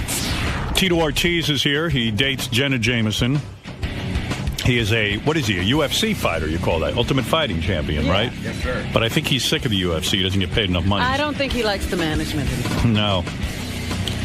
Look at this guy. He's businessman today. He's bigger than ever. Suit. You look like a businessman. Yeah. What's going on with you? You're like businessman Tito Ortiz. All right, well, I do own a clothing company, Punishment Athletics, so, Is this one of your suits? Yes. Let me see. Stand up. Let me take a look. Model this. And what's on the tie? Punishment. Wow. You look good. Nice, huh? Thank you. You designed that bro. suit? Or you just pay someone to design that? Both. How you doing, man? Really good, man. Really good. So you're quitting UFC. Is that suicide, career suicide? Or No, I'm not quitting. I'm just moving on to a bigger and better company, I guess you can say. Is that the one that's doing the CBS television fights? Possibly. That's one of those ones that no one knows the information yet. Your point about fighting is that you guys are pulling in the kind of numbers boxing used to do on pay-per-view. Yes. And then when it gets time to be paid, the fighters get very little percentage of the money. Probably about 3%, maybe, if we're lucky. Your point is that Mike Tyson used to go on pay-per-view and make, I don't know, how many millions? 25, 30 million. And you're not looking for 30 million, No, but you're I'm saying just if I looking can... for a fair cut, If you can generate 30 million, maybe you'll get 10 of it. Exactly. So what do you think the average... now that Ultimate Fighting is even more popular than boxing, I would say, and you're one of its biggest stars, how much do you think you should be getting per fight? It ranges. A percentage of 10 to 20 to 30%. Just a fair share is what it deserved, I think. What'd you get paid for on your last fight? $210,000. $210. Yes. And the guy you fought got $210? No, I think he made maybe $25,000. I'm not 100% sure. $25,000. And how much do you think the fight generated? I don't know. Hopefully we hit 1 million pay-per-view buys. I'm hoping. 1 million pay-per-view buys. So how much does it cost for a special? About $50. $50. Yeah. And if there's 1 million buys, I'm going to do some quick math. Give me a second. Go ahead. It's not that hard. Now, I know 5 and 0 is 50. Oh, okay, Howard, we start with that. Really 50 easy. times $1 million. That's $50 million. Good wow, for you. That's pretty All right, good, so it took me a Howard? minute. I mean, who wouldn't have to think about it? You don't want to get the wrong answer. Yeah. So you're saying in a fight that generated $50 million, you got paid $200,000. Yes. We get a little piece of pay-per-view, but that's just hoping that we do 1 million pay-per-view buys. So then you go on the air, and you're not afraid of any man, and you go on and you talk about your boss, that guy, what's his name, Dana? I don't remember his name. I really don't. He's at the point of not even mentioning the guy's name. Yeah. Are you guys involved in a lawsuit or something? No, not at all. I'm continuing a different chapter of my life. And wow, you won't even mention the guy's name. Yeah, you're gonna pretend you don't remember this guy's name. Yeah, no, he's You know, Howard. I mean, when you used to be at your old radio station, you didn't like the people you worked with either. So that's why you're to a bigger and better place, like Sirius. Right. Right. Who did you used to work for? You don't know. I don't remember their name. Exactly. Same thing. I'm in the same situation. No, I used to work for, Viacom, and I understand that. Listen. And you spoke out. You know, you spoke your mind, and I'm speaking my mind, and I'm in the same situation. So are you considered a troublemaker in your industry? Of course. You are? Yeah, if you don't go with the company, you're against the company. What company are you with now? I'm with the Tito Ortiz company. Good idea. In other words, what you're saying is, if you choose to fight someone, maybe set up your own pay-per-view. I'll be doing my own promotions, and I'll be co-promoting with possibly some other companies that have already started their businesses. Well, who are you going to fight? That's the question, yeah. We got to find the toughest guy possible. Who is the toughest guy around beside yourself? There's a bunch of guys who are very tough, you know. You got to look at the ones who are going to sell the most tickets. You ever lose to anyone? Of course. Actually, I just lost 2 weeks ago, Howard. I lost a decision to a guy who ran away from me. If anybody got to see the match, he ran away from me for 3 rounds. And you lost the decision. Do you think it was because the guys who you work for? 100%. You do? They put me against a guy who would run away from me and try to pick points. And anybody watched the fight, I came to fight. I tried to press the fight. There's a few times I was like, come on, man. Stop pussing out. Let's fight. What's the best way to fight a man? Let's say I'm in the street. I've got to fight a guy. What's the most damage I can do? Sock him? The best way Chuck Zito told me to punch a guy in the jaw here, and you'll knock him out. Yeah, I usually talk my way out of it. I'm like, hey, on the street you talk. Yeah, give you advice have to pussies like all of me. a sudden someone pulls a gun on you. You'd be pulling Matrix and stuff and be dodging bullets. Yeah, I don't know that move yet. But a pussy guy like me, I get one shot at this. What's the best thing I could do in a street fight? Talk your way out of it. Talk my way out of it. Of course. Oh, boy, that always you works. got the best weapon already. Well, the best thing is just kill the anger right off the bat and go be positive and try to reinforce good nature around it, and you'll solve it right there. After your last fight, you were not allowed to do a press conference after the fight. Why is that? I thought we live in the United States of America, right? Yeah, we do live in the United States of America. I thought so last time I looked, and I walked up and they're like, you can't come in. I mean, you can't come in. Who told you can't come in? One of the ladies who work for the UFC. And because you're a troublemaker. No, I'm not a troublemaker. I speak my mind, and I'm not going to hold anything back. She's like, you can't come in here. I'm like, well, you better call security, because last time I looked, this is United States of America. Went and sat down, and they'd done everything in their power trying to not let me be in there. Who's going to be able to stop? A woman stopped you from getting up there and making your She tried to. Press conference, but you did get up. Yeah, I went and sat down, and I was like, you guys got to call security because I'm not leaving. I've been to, in the last 11 years, over 25 press conferences after my fights, and you guys are not going to let me be in this press conference? Get security. At the press conference, did you say, I feel I won the fight and that I was given this decision because of my business relationship with the UFC? I didn't go that far. I'm not looking for excuses, I lost the fight, plain and simple. The guy ran away from me the whole time. I tried to, conflict with him and, get a fight going. That's what we came there to entertain the fans who watched the fight. And it didn't come down to that. He ran away, picked his points, and when he scored on me is when I was out of position. All right, fair enough. You're a brave man to get in the ring with anyone. Thank you so much. You, of course, everyone knows you bang Jenna Jameson on a regular basis. It's my woman, Howard. That is your woman? Yes, sir. You are not going to get married to her? Nah, we don't need to get married. No extra pressure. She says she wants to have children, though. Yes, we are working on that. You are? Yes. Why is there a delay? You're currently working on it. Why is there a delay? Yes. Well, this last year we've been very, very busy. So this Too coming busy up to here, bang? No, that's every day. Come on, Howard. You bang her every day without a rubber? Of course. Okay, and you blow your load inside of her. I take it, right? Right, you don't pull out. Do you pull out? You do not. Do you pull out? No. I wear a rubber because I don't want to get my woman pregnant. I don't want more kids. I've had 3 kids. Now, you're in a different situation. Yes. So what I'm saying is when you're actively trying, you're a man's man, that full load, I know you must have a huge load, a big set of balls. That's what she said, yeah. And you have not impregnated her yet. I would think a man of your stature, a man of your prowess, would have impregnated her on the first try. Right. Much as I did when I had my children. Right.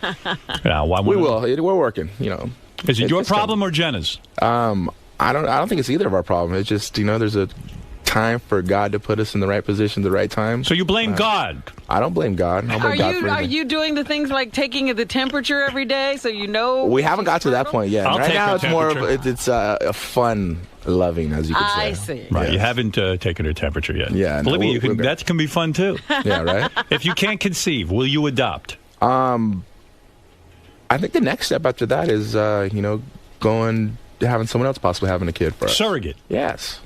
Possibly. You never know. What about Robin? It's your I'm surrogate. not a surrogate. Robin, you actually look great. You lost a lot of weight. You look very, very good. I'm Now, very proud of you. You made a statement recently that you and Jenna are now investigating Scientology. That was you always got to find interest to something, you know. I mean, as a kid growing up, you know, I looked at Mormons. I mean, Christianity. I mean, Lutherans. I mean, I did through all that. Why are you and Jenna Jameson investigating Scientology? You told me you'd come back here and tell me what you found in your investigation. I found it's a little bit of everything that people believe in. Yeah. So you're not a Scientologist? No. Are you thinking of becoming a Scientologist? Maybe. I don't know. Possibly. Possibly. Wow. E-meters, the whole thing? No, not that much. That's a little too much intense to it. What do you mean? Yeah, it's a little too intense. I know. You know what? I believe in just being a good man, you know, and treating people with respect and help others around you. And, you know, I think God put us on this planet for that reason. Tito, you've written an explosive new book. Yes. It is I was called, working on it last time I was on here with you. It's called This Is Gonna Hurt. It's in stores now. I'll tell you about Tito's book signing. I know a lot of fans want to go out and say hi to Tito. Sure. Is Jen in town with you for the book signing? Yes, she is. Will she show up to the book signing? I think she will. And what will she wear to the book signing? Will she wear panties? Of course. She's a wild girl. Yeah, she's calmed down a whole bunch. She's a different woman. Oh, she's a totally different girl. Why, in God's name, and do you address this in the book, why did you wait a month to bang Jenna Jameson? It's Explain respect that. value. Respect. It's respect value. It's a woman who enjoys sexuality. You know, you can respect a woman and bang her on the first night. Yeah, but it's a big difference, man. You know, He wanted to be different. Different. Yeah. Different. Yeah. That's what they say every day, I guess. I don't know. never want to be different. No, you know, with me, it's a big respect value, you know, and I respect her a whole bunch. Did she think you were gay because you did not have sex with her? I hope not. Jeez. It probably what was made I her gay? crazy. I'd be the toughest gay guy in the world, that's for sure. Wow. Why, you don't think there are any gay men in the UFC? Of course there is. I think that one guy who I don't like might be gay. Oh, wait, he's married. My bad. There you go. So you're wrong. Okay. Yeah. All right. So you say in your book, too, you cheated on your first wife. Yes. You did. You admitted that. Yes. That's not an easy thing to admit. It was, you know, when I wrote this book, the reason was I had a lot of skeletons in the closet, a lot of built-up aggression towards my parents, and it was time for me to get my therapy out. Why the aggression to the parents? Because, you know, at a young age, from the age of 6 to about 13, you know, seeing them using heroin and being around gangs and the stuff that I got subdued to at a very young age, I shouldn't have been there, you know, and I had a lot of anger towards my parents because of what they put me through. And my mother wrote me a letter when I was 25. She actually took me away from my father, and we moved back to Huntington Beach, and she got clean, and that's when I got back into wrestling and stuff, and that's what saved me. And I got to thank my mother, for her being a complete heroin addict, to cleaning herself up and changing her whole lifestyle because of me for my future. I thank her 100%, you know. Well, yeah, I mean, the heroin addiction is a pretty strong grip, and the fact that she did something for you, as opposed to herself. I mean, she was with my father for 15 years, and that's very unselfish of her to do what she did and, you know, give me a second chance at life. Let me understand something, Tito. So you're saying when you were growing up, your mom and dad were both on heroin? Correct.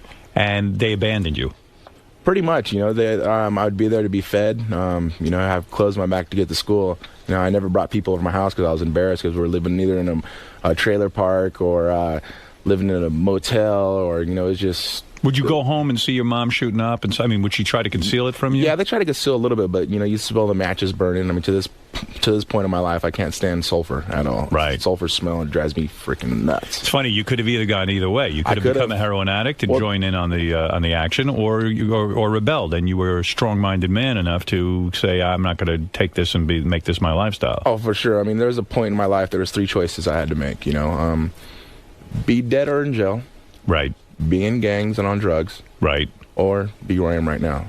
Well, I'm sitting here in Howard Stern's show, and I've came a long way in my life. You know, I'm living the American dream. You know, people say that you're destined to greatness when you are. Well, no, you take choices in your life to make those destinies happen. So your father, you don't have a relationship with? Actually, Howard, I spoke to him about 5 months ago, the first time in 6 years. Why do you think he got in touch with you? I got in touch with him. I see. You had told him, no way I'm being in touch with you. You wrecked my childhood. Yeah, it was just, I had a lot of hatred towards him, and it's time to really suck it up and face your anger and face your demons. And, you know, I went and sat and talked to him for about a good 3 to 4 hours, and, you know... Did you ever beat him up? He quit on us. He quit on us. Did you ever beat him up? Never. Never punched him in the face? Never. Never. You wanted to?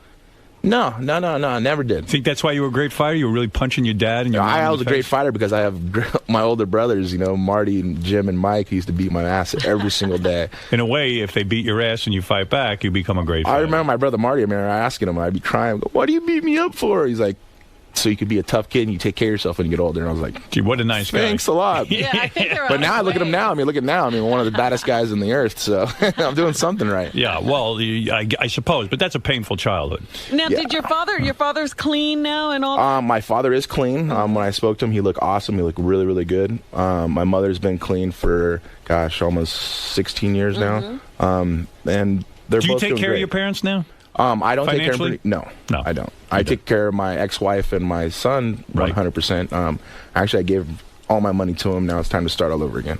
No kidding. Yeah. When you say all your money, you mean half your money. No, I mean everything. You gave him everything you owned. Everything. It's my son. I want to make sure. And, I have a great ex-wife. Her and Jen are really, really good friends.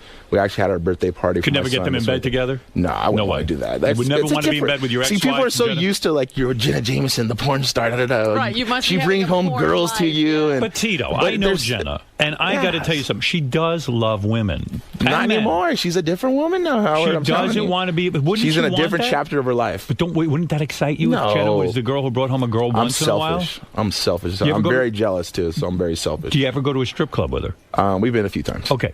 Does Jenna mess around in front of you with the other girls?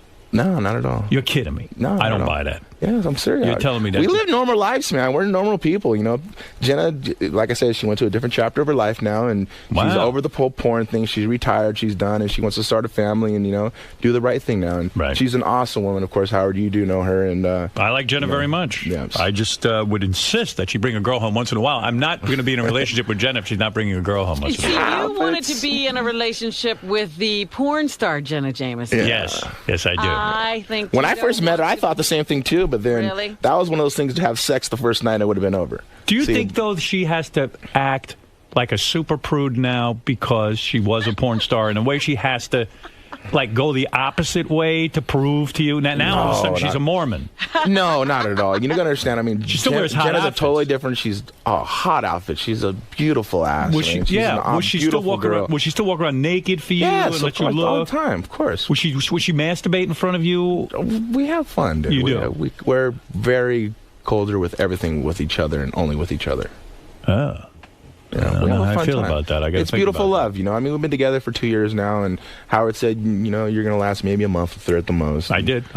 So She it's still does oral, though, right? She's not against that. Of course. Oh, thank God. Yeah, right? I don't imagine you marry Jenna Jameson and you're in a relationship, and then she says, "Listen, I don't get blowjobs anymore." You're like, "What the fuck is this?" Yeah, right? Yeah, I'm out of closing this. down that shop.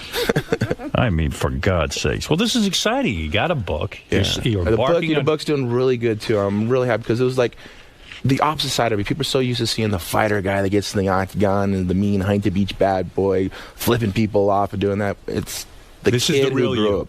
It's the one who grew up. It's and your life story. I've lived through a lot, Howard. At a young age. I'm 33 years old. I'm still going to compete and fighting for another 3 more years. But it's a new chapter in my life that's turning over. When you started dealing drugs as a kid, yes, was that because you saw that was the culture you were in? Your parents were exactly. Were your parents proud of you? In a way, heroin. They addicts didn't know. must be proud. No, I kept it hide. No one knew about it. Only the people who I dealt with and so forth. I mean, we sold marijuana, and that was, just one of those things was to pay rent. Right, I understand. To put food on the table, and I was a thug kid who didn't understand anything at all. I learned everything I learned on myself. How'd you get into ultimate fighting though? Like, how did you make that transition from thug kid? I wrestled in high school. I wrestled in college. When I got into college, there was a guy. Got into college because of wrestling, right? Of course. I went back to school. I wanted to get educated, and my biggest thing was to be a high school teacher, a wrestling coach. Right. And I wanted to help out with kids. I thought kids were. There's teachers who helped me when I was in high school, so I was like, well, here's my chance to kind of give back. Right. And I started fighting with actually Tank Abbott. I was his training partner, and they made a new weight class in UFC. That was the very beginning, and it was 199 pounds. I wrestled. Probably got paid nothing in the beginning. And got your I fought ass for beat. free. Right, but I'm saying it was brutal, even more brutal, Actually, right? I didn't really get hit until like the 3rd, 4th year in my competition because I was so dominant. You got a nice set of teeth. Are those real? Of course. They are? Yes. You've never Nobody's had a tooth knocked knocked those out. No. Unbelievable. I'm bobbing and weaving. I'm like, you got to move out of the way a lot of Will you positions. know, like Rosie O'Donnell was saying, in show business, you got to know when to get out. In ultimate fighting, you got to know when to get out. Oh, of Will course. you know? Oh, 100%. when I start slurring my words, and until that time, I guess you're too late. But, you know, I don't get hit that much, so, I mean, there's a big factor that happens there also. You know, I still have about 3 more years left of competition left in me. I mean, I am 33 years old. When I'm 36, I'm going to be done. Time to get out. Yeah, I'm just signed with William Morris at the beginning of the year, so the theatrical side of it is another, you know, chance of me doing that. That and promotions also. All right. You know, helping other fighters come up and making the next Tito Ortiz. You've had bar fights? When I was 19. What did the other guy look like when you were done? I choked him out in about 25 seconds. Oh. Wow. Yeah, well, I'd never assault anybody. I used to be a security at a nightclub, and all the bouncers there knew me for, you know, stopping everything really quick. And I never laid a punch on anybody. I would just snap them down, front headlock, choke, and What's the best martial art to learn if you're a kid starting out? Wrestling. Wrestling? 100%. You mean just high school wrestling? High school wrestling. It'll teach you dedication, teach you sacrifice. It'll teach you the hard work. What about this Gracie Jiu-Jitsu? I shouldn't be taking that? That's, well, it's a big difference. You know, for a kid who's just coming up, I think wrestling really teaches the whole realm of a sport, you know? Right. It teaches individualism because they're doing it by themselves. When you were wrestling, did a guy's penis ever slip out of his jockstrap while you were wrestling him? Never. Thank God. Yeah, no, thank God, right? Tito that will be. happened to you, obviously. I know. That Howard. happened to me, and it landed in my mouth. That's what she Tito, said. it was terrible. When's the last time you begged Jana? Jana. I don't know, Howard. You got to use your imagination on that one. She's a wonderful girl. You always try to pull the best out of me, and I almost give in a little bit just because you're Howard Stern. Well, Jen ever put a finger up your ass? I don't know. Do you like that? You want to know something? It's not my thing. I tend to clench up. Really? I'll be honest with you. I did too. You do. You don't like it. No. It's not your thing. You're not that crazy, are you? No, I'm pretty crazy, but not that crazy. You're pretty conservative sexually. No. No. No. What the hell are you doing? Yeah, right? I got that great montage Kama Sutra. Look at you. Tito, I wish you luck with the book. It's a very honest book, and I appreciate you writing it. This is going to hurt. It's in stores now. Pick it up. Do guys ever come up to you at book signings and want to punch you out? Like, go, hey, come on, man, let's go right now. Let's go. Let's go. See, Howard, once the anger comes about, you bash it down with complete kindness. But there's some maniacs out there who just want to go right at it. When they stand next to me, I mean, you're a big man too, Howard, and they kind of get a little intimidated. They're like, all right, Tito is a big guy. Are you big in the pants? You would almost have to be with Jenna because Jenna's seen it all. You got big hands. I got big feet. You know what that means? Big gloves and big shoes, right? It'd be great if Jenna was afraid of your penis. Then you know you're a real man. I don't know. Oh my God, it doesn't fit. Jeez. Now, what good would it doesn't fit do? Wait, there's somebody who wants to challenge you. Howard has that problem, I know. Oh, no. Never had that problem. There's a fighter on the phone who wants to challenge you, and I think this would be an excellent. Telephone tough guy. All right, let's talk. Go ahead. Hey, Tito, how are you?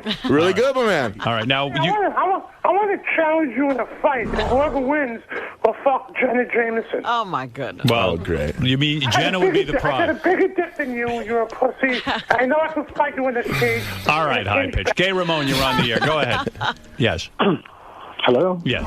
Gay Ramon. Hey, oh my God, Tito, I'm a big fan of yours. Hey, have you ever had your asshole eaten out by another man? God. Tito doesn't go that way. No, I don't go that way yet. Do you think about Tito when you're with when you're? Howard, I have fantasized. He wouldn't be the only man, that's for sure. Are men attracted to you, Tito? Yeah. Yeah. Has a man ever hit it's on cool. you? A couple times. Couple of times? Yeah, it's not a big deal. You know, I have actually a lot of gay friends that are friends, you know, and I don't swing that way ever, never, ever even a thought or anything like that, but you gotta be respectful towards people. Gay Ramon, can you finish right now listening to Tito's voice? Oh my God, I fantasize him beating the shit out of me, Howard.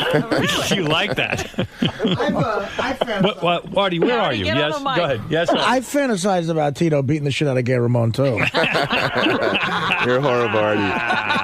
All right, listen, go see Tito. TitoOrtiz.com is the place to get all your Tito information. Yeah. And by all means, get the book. This is going to hurt. It's in stores now. Tito, great, always seeing you. Yes, send my love to Jenna. Of course. And I mean all of my love. I got to say, his book, as someone who struggled with heroin, yes, it's so hard to break from that. And I think if my mother did that for me, that really is like, that's a touching thing. And it was really hard for my mother, you know, to accept that because all of her friends don't know nothing about the past and the history. They know nothing about. And I told my mom, you got to understand, Mom, there's a lot of kids who are lived the same type of life I did. Now I want to think they have a chance to live, you know. Right. They look at Tito, they see, oh, yeah, the guy who's a fighter, a champion, driving around nice cars, beautiful girlfriend. but they don't see what got me there. Right. And now they see they have a chance. Well, maybe they have an opportunity to do something like this in life. Book and is somewhat inspirational. Yes, all kids, please listen. Go to school. Getting educated is the number one thing, I believe, 100%. You bet. Max, you're on the air in Portland. Go ahead. Hey, Howard. Hey, now. Hey, Tito, why can't you admit that Lyoto Machida was just a better fighter that night? He was a better fighter that night. I never didn't. I mean, look at the pictures on the internet, bro. Your face is all fucked up. Really? Oh, I only got like 5 stitches. I was fine though. Which fight is it? The one you're talking about? about? Yeah, the one I just lost last week. The guy ran away the whole time. People will watch it. They'll see. It's cool. I fought. I came out. I fight, and he didn't want to fight. It was fun. It was just an opportunity for when Dana this guy to says your face was messed up, is he lying? I don't know. It's been a week, Howard. I look pretty good. You look pretty good. You don't even look like you were in a fight. Yeah, Travis, you're on the air in Las Vegas. Go ahead. Yeah, I totally disagree with that last caller. I thought Tito won rounds 2 and 3 against Machida. I mean, Machida fought his fight, but Tito's still a beast. He about choked him out at the end there. Yeah. And Tito, I got to correct you, and I'm an honest guy. I think Lyoto won the match, fair and square, I believe. I did have that triangle at the end, almost got him, but for him running away, this is ultimate fighting. This is fighting that really, it's a one-on-one competition that they need to compete against each other, not get 1 point and run away, how Machida was doing. And I think I let a lot of fans down by doing that, but I appreciate your support, man. Trevor, go ahead in Bakersfield, California, with Tito Ortiz. The book is called This Is Gonna Hurt. Bakersfield. Hey, Tito, I had a question for you. Since everybody in the UFC kicked your ass, what are you going to do? Go over to WEC, maybe become a superstar or something? No, actually, I believe the only person left there was Chuck Liddell, and Machida, the one that beat me. So, hey, I got to give it to you, but Machida ran from me the whole time, man. Well, there you go. So people seem to generally agree with your assessment. This is not just bullshit. Well, believe me, it was. And it was a tactic on, the president's part on UFC of give me someone who's going to run and strike, who's not going to stand in front and punch with me. Part of the fun of the UFC is that you guys are just going at it. Yeah, that's what guys buy pay-per-view for. That's why they buy a Tito Ortiz pay-per-view, because they know I'm going to bring the fight when I fight. You bet. All right. TitoOrtiz.com, the book, This Is Gonna Hurt. Thanks, Tito. Great seeing you again. Without a doubt. Come see us again if you would. Yes, for sure. Tito. So that went pretty good. Some heavy stuff, man. Yeah, it's my life. I've lived a interesting life, a very self-told story that I'd either be dead or in prison or here on Howard, and I'm doing something right. So Right. You mentioned that Howard's sort of like a benchmark to measure your success. Oh, for sure. I mean, Howard's the best talk radio in the world, man. So to be here and to overcome everything that you have is. I look back at my history. 11 years of competition and fighting, but I'm still going on to bigger and better things. And I'm really proud of my book that we wrote, and hopefully a lot of people take something out of it, of an inspiration, and that's the biggest thing of all of it. Cool, man. Well, thanks for stopping by and good luck with the book, man. Without a doubt. Thank you much, guys. Howard Stern.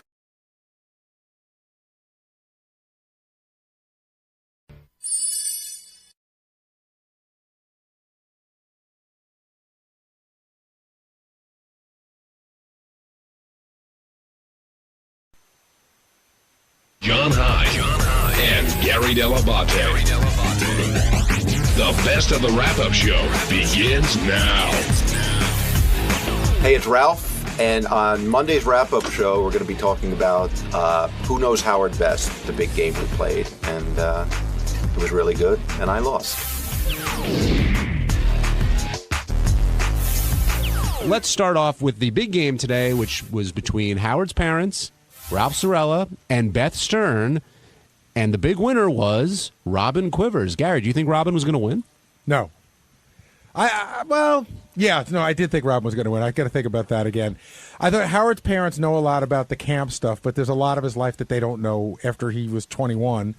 And the funny thing is that there's things that they got wrong that Robin got correct that you could have gotten from listening to the radio show.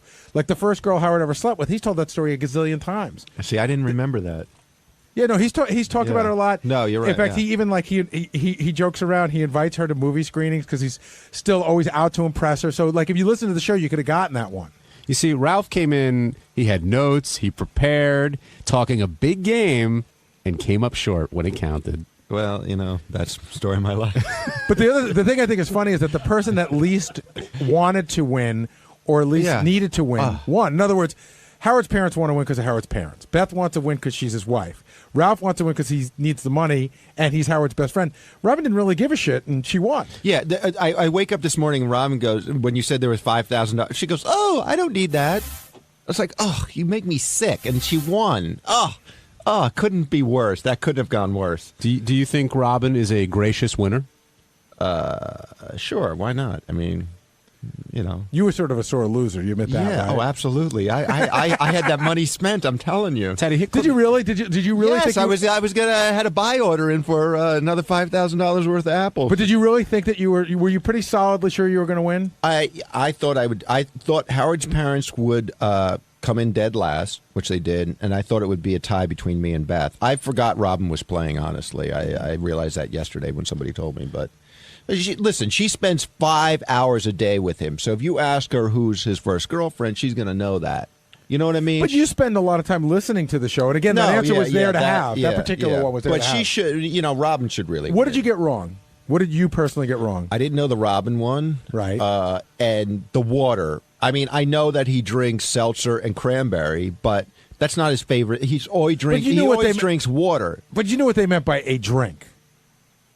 Yeah. What's his favorite drink? Yeah, you know what but that could be alcohol too. That could be vodka with a what was the splash. answer?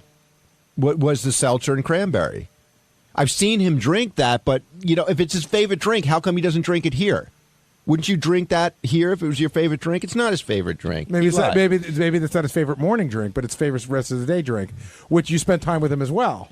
Ralph was a bit of a sore loser. Hit number 1, Teddy. Here's Robin winning and Ralph complaining. What is the name of the African American Howard once dated? What is the name of the African American that Howard once dated? Don't talk out loud. Don't say out loud. Believe it or not, Howard once dated an African American. This comes as a shock to some people. A lot of people canceling their subscription. There you go. I don't care. Mom and Dad, what did you write down? I don't know. No answer. Honey? Robin Givens. Correct. Ralph? The Robin very hot Givens. Robin Givens. Correct. Did I have to have a last name? Because I put just Robin, but I meant Robin. Yeah, Givens. no, you need a last name. No, it's her first name. She doesn't know her last name. Of course I know Robin Givens. Could have been Everybody you. calls No, me Givens. she doesn't get it. She doesn't get it. She doesn't get it? No.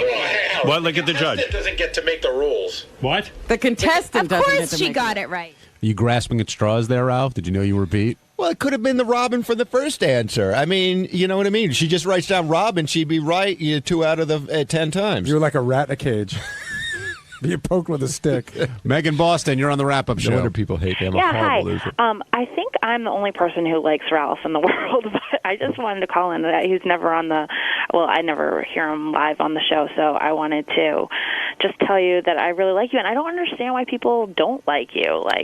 And I also wanted to have another question, but people love Meg, really. how much time have you spent alone with Ralph?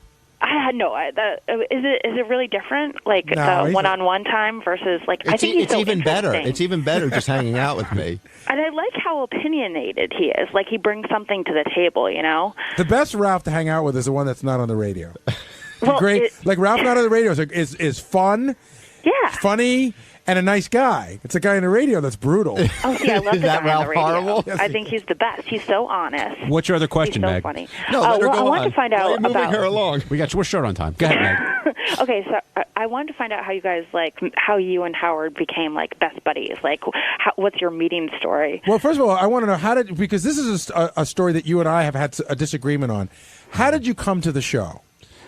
I was doing special effects makeup work, and you guys were starting to do live shows, and I had been listening for a while, and I went to one of the shows at Club Benet, and I brought some pictures of my work, like different makeups and stuff that I had been doing, and I gave it to an intern, and then you called me. Right, I guess said, Howard liked your stuff, come in, he wants to talk to you about something. We came in and talked about a couple things. I remember, you know what I remember about that? I remember Ralph came in, and Ralph was sort of young and sort of in awe of Howard, and Howard had no time for Ralph, and Ralph was trying to measure like crazy because he was doing a prosthetic for Howard for a New Year's Eve show where he was going to be like Rocky. It was going to have a big full chest, and then it was like a giant penis to be made. And Howard's I remember Howard would say to me listen, I don't know this guy that well. Let's keep this meeting brief. And Ralph kept, Ralph was like one of those guys who had the ruler out. And I realized now that Ralph needed a lot of time. But what were you doing for a living at the time? I was working on movies, and I was working for my friend's parents at an automotive place and at the parking lot too. Right. Like you actually called me at the parking lot. Like, Right, see, I told that you story called me at Epstein's. I was working at Epstein's in Morristown. So you got so mad at me because I told that story in the air once, and you go, "That's not what I was doing." Ralph had once told me I had like 3 jobs. I'm a very hard worker, but it was funny because right away you were like confrontational with me. You go, Howard gets a lot of stuff, and you're very lucky that he's calling you. You like right away you were mad at me. See, it's really funny. I don't remember saying that, but I know you see it as confrontational. Of course, I didn't know you. Yeah. So, and I'm not generally confrontational. No, I might have said, this is really a good thing. Yeah. Because Howard gets a lot of stuff and he doesn't answer. But so you this were is good like, for you don't know how lucky you are. But I think that's how you heard it. Yeah. Now, Ralph, so you worked with Howard in the beginning. When did your friendship change? You know what I mean? A lot of us work with him, but you've clearly become very close with him. Like you did all that time with us on the Channel 9 show, and you guys were you just worked with us, but you weren't friends then, right? Yeah, and I guess it was just because I started doing wardrobe with him, and I would go to his house. And so when did that start? Like what year? It started around Channel 9 sometime. Right. So you guys I started shopping for him a little bit, then going through his closet and seeing what looked good, that kind of thing. But when did you guys realize? When did you realize that that you guys had more in common than just you showing up for an hour a day? Right away. Right away, I thought we were friends. You know what I mean? In my, you know what I mean? He's somebody I could relate to. Right. I sound stalkerish, but I listened to him on the radio. I thought he was funny, and But do you realize how many guys think they're you, and they're not? Yeah, they're not. No, see, that's why I'm smart. But it is funny because they did hit it off right away. Like right off the bat, Howard liked him, talking about stuff. And when I introduced Ralph to speak at the wedding, and I said, Ralph's been telling everybody for years that he's Howard's best friend, and much to his chagrin, it's true. Here's Ralph to give a speech. I was nervous about how Gary gives me the worst intro ever. I'm like, I was thinking about that over the weekend. I actually thought, F you, Gary. I actually thought it was the opposite. I thought it was validation. I thought it was validation that you are, in fact, his best friend. Hey, it's Al, and on Tuesday's wrap-up show, Richard and I pranked Steve Langford. It came out great. Enjoy it. Check it out. Sal and Richard now joining us here on the wrap-up show. Got a lot of props today, boys. Congratulations. Yeah, we got to thank the news team who tipped us off. That's how it all started. From High Pitch Mike? Well, we don't want to say specifically, but there were a lot of guys who want to remain on. There's 4 people back there. It definitely wasn't Lisa G. And one of them's Langford. So it's Shuley or Mike. Or both. And everybody, Tim Sabian was involved to a certain degree. Jim McClure helped us out tremendously. We had about 4 or 5 different scouts going back and forth working on this for us. So now, are you worried? Because Steve does have a little bit of a vindictive streak. Are you worried that there is a retribution? I'm worried about like maybe some crusty cushion at the back of a strip club might come up now. Some semen samples. What? In Buffalo. Maybe one of those tip-off calls might do me in. Hey, but, a couple. No, I'm just joking. There's nothing that. And everything bad. What am I talking about? I don't. Everything bad. Let him talk. Oh, sorry. I have no worries. No worries. You're not worried. Kidding aside, you're not worried that Langford's going to try and come back at you? It's funny because me and Richard had talked to them about how we were worried about this, right? Well, yeah, we were worried about is we didn't want to piss him off because he's been real cool to us. He's a big fan of our calls, but then we were thinking, well, if he's a fan of our calls, he should appreciate this. Let me tell you how nutty these two are. Like 2 months ago, they called me into the office. They locked the door, right? Like they got uranium in there. Yeah, we did. And they go, we're working on the secret project. They're so all about it. I forgot about it, right? They called me back yesterday. This phone call we were working on for 2 years. Again, they locked the door. And I'm like, you know what, guys? I can't really concentrate on it. It's 3.5 minutes. Give it to me on a CD. Richard writes on it, super secret call. Like, they weren't even putting Steve Langford prank on it. Like, this is the biggest secret in the world. Then they sent me a note. They're not messing around. No. They're being very serious. Then they sent me a note this morning. Did you like the call? Our suggestion is you play it for Steve when he comes in for the news so we could look at his face. I'm like, guys, give me the fucking call. Yeah. But it was funny. It's a great call. Thank you. But you guys were like, it was like you were holding gold. Yeah. Well, so you recorded Sour Shoes for 2 hours nonstop? Yeah, we would go to lunch and we'd just say, okay, Sour Shoes. And we let the tape go. Do an hour of songs about Steve Langford. And then we'd come back and hang up on Sour Shoes and cut up his songs. The problem with Sour Shoes, it's almost like he has OCD. As we're trying to execute a prank with him, he's kind of fucking with us. Right. So we can't get anything done. So I say to Richard, let the tape run, And that's all we did, and we got 2 hours worth of his songs and chopped it up. Yeah, because at first we tried working with him. It's a We would nightmare. three-way Sour Shoes and Langford, and No it luck? just didn't work. So we're like, best way to work with Sour Shoes is to have him as a recording. I don't know about you, but I swear to God, one of those Tuesdays where we have an open hour, I would kill to just hear the hour.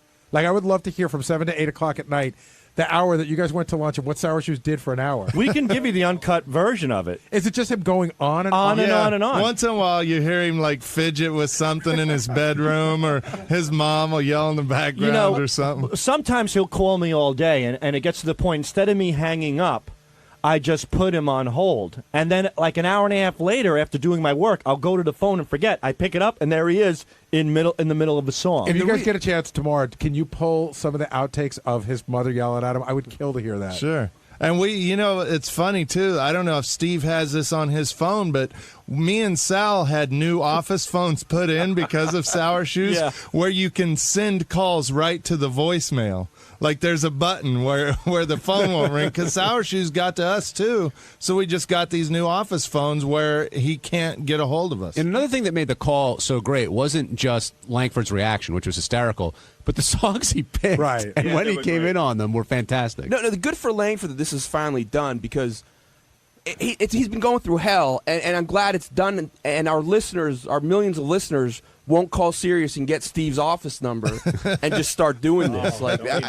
They're cool. They wouldn't do that. Benji, go ahead, Joel. No, I was just going to say on my end, 212. when we started talking about when they told me about the prank, on my end I had my news recorder set up to get audio of Steve freaking out after he hung up with Sour Shoes, and the one day where he went apeshit and smashed the phone down.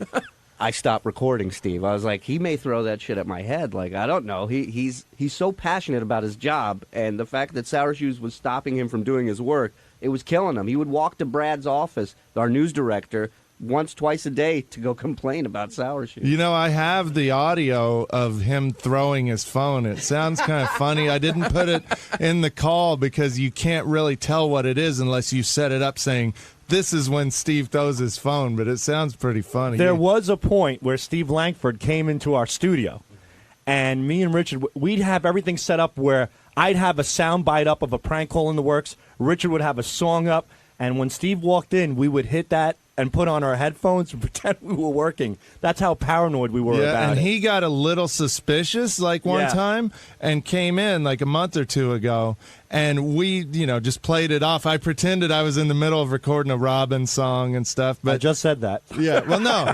But he went to Brad and said that he checked on us and it wasn't us. So Steve, thought that he had investigated us and proved that it wasn't us. I would love to know what the investigation was that cleared you.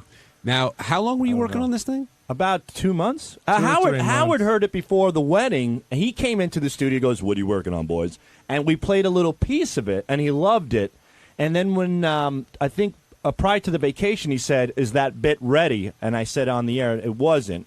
And that was the bit that that he was referring to. This is our Ben-Hur. On Wednesday's wrap-up show, a whole bunch of my wedding shit got brought up again. Sal started screaming at me about not being mad at Artie, who said that he'd only go if Howard goes.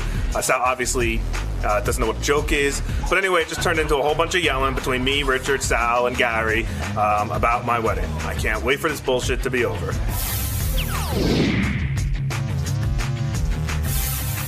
Jason Kaplan now joining us on the wrap-up show. Apparently, you okay? Yeah, I'm fine. Jason smashing his face There was with the oil microphone. Yeah, they must have oiled these things.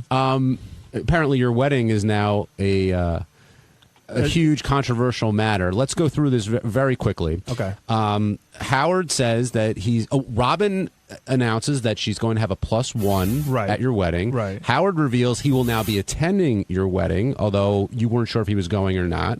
And Artie then says, "Well, I'm going to attend too." Give us the inside scoop. Well, I'll start backwards. I talked to Artie. He said that he was just fucking around on the air. I mean, I talked to him a couple days ago about the wedding. Artie did this to Will too. He's very, non-committal. I'm going to try and come. I like to be there. So that's what he said yesterday, and that's what he still said to me today. Do you believe that he was just fucking around on the air? Yeah, I believe it. Artie's not like that. But why is he being non-committal about your wedding? I know he didn't want to go. Will's was very close to when he tried to start a sobriety, and it was a hike away. It's a different thing. He's like, I got a gig in Toronto the night before. I'm going to try and make it. He asked me about every other day when my wedding is. I told him like a million times. So let me ask you a question. Well, apparently, I think he's keeping his options open. Are you offended on any level that if it were Howard's wedding and he had a gig in Toronto the night before, that it would be no issue that he'd be there? A little, I don't know, maybe a little, I don't know. Again, I know, Richard and Sal and all these guys get mad at him, but I don't know. Artie gets as Artie told Richard and Sal when he apologized to them. He's better than them. He's on a different plane than them. He's smarter and funnier than them, so he gets to operate under his own rules. It's annoying when you're trying to put a wedding guest list together and somebody, it's easier when you have a yes or a no and you know for sure. So that is very annoying. Artie also reminded Howard how long it takes to get to Jason's wedding. He was bullshitting with that. Listen, I'm not going to make any guarantees because who knows what fucking traffic will be like. But it's a 45-minute ride from the bridge. Now, I don't know how long it takes you to get over the bridge, but so add whatever it takes you to get over that. It's a 45-fucking-minute ride. I loved when. What's the main road you said takes you there? 80. Route 80. It's when you said out to San Francisco. It's a when huge you said road. Route 80, the howling laughter that Artie had. He's like Route 80. It's much better than the Southern State Parkway. I think Route 80 was just voted like the worst. No, it wasn't. By truckers, it's considered the worst route in the country. Well, good. There'll be no truckers on Route 80. I'm sorry. Is Benji going to the wedding? No, Benji let me know that he will not be able to attend. And that's a definite no. That's a definite 100%. Thank you for inviting me, but I can't make it. Because you always say that, you just said that it's really hard when you can't get a definitive answer. Right. No, Benji gave me a definitive answer, and I appreciate it. I would have loved to have gone. And do you want to go? No, do you want to go now because Howard and Artie and Robin are all going to be there? The big draw beyond the wedding, because I actually love weddings, was Anne Marie's going to be there. And that's a girl that we used to all work with. So that's what I feel like. I'm going to miss out on. I would rather you not come. Now, Jason, but hold on. Why aren't you going, Benj? I'm back on a night schedule, and I don't know what I'll do. But if at Jason's wedding there were vegetarian meals, well, at Barbara Walters, what time does the wedding at start? Barbara Walters, well, don't ask me this now after you already declined. No, it doesn't start at 5 because they were saying at 7 tonight. No, the ceremony is about like 5:15, 5:30, and so the party starts. See, I was going to ask you if I could come around 7. But I was like, I don't want to give him. You could have. I would have said yes. But since you already said no, I'm going to hold you to it. And honestly, just because I don't know, I already counted you out. I need that seat. All right. And why aren't you crying over Benji not coming? That's a crazier reason than my. Hold on. Who's better? Would you say that Jason's better friends with you or with Benji? You talk to Benji a lot more. You've known Benji longer. All right, Richard. Here's the deal. I'm not going through all this stuff. Well, again. I know, and I don't want to either. But it's over just. I'm over you not coming. It's totally fine. Whatever. We're still friends. At least on my end we are. I don't know if you still harbor resentment towards me. And that's it. I'm over it. So yeah, but it seems kind of like Benji said he couldn't go. I know, but it's ridiculous too that you're not like crying about Artie not coming. You're not crying about Benji. Well, Richard, that should make you feel special about how much you meant to me. I know, but and then when you say stuff a while ago like that me and Sal aren't important, then why would you want to have us at your wedding? First of all, I was quoting Artie. I'm trying to make a joke. Second of all, you guys are important, and I do want you there, and that's why I was upset when you said you weren't coming.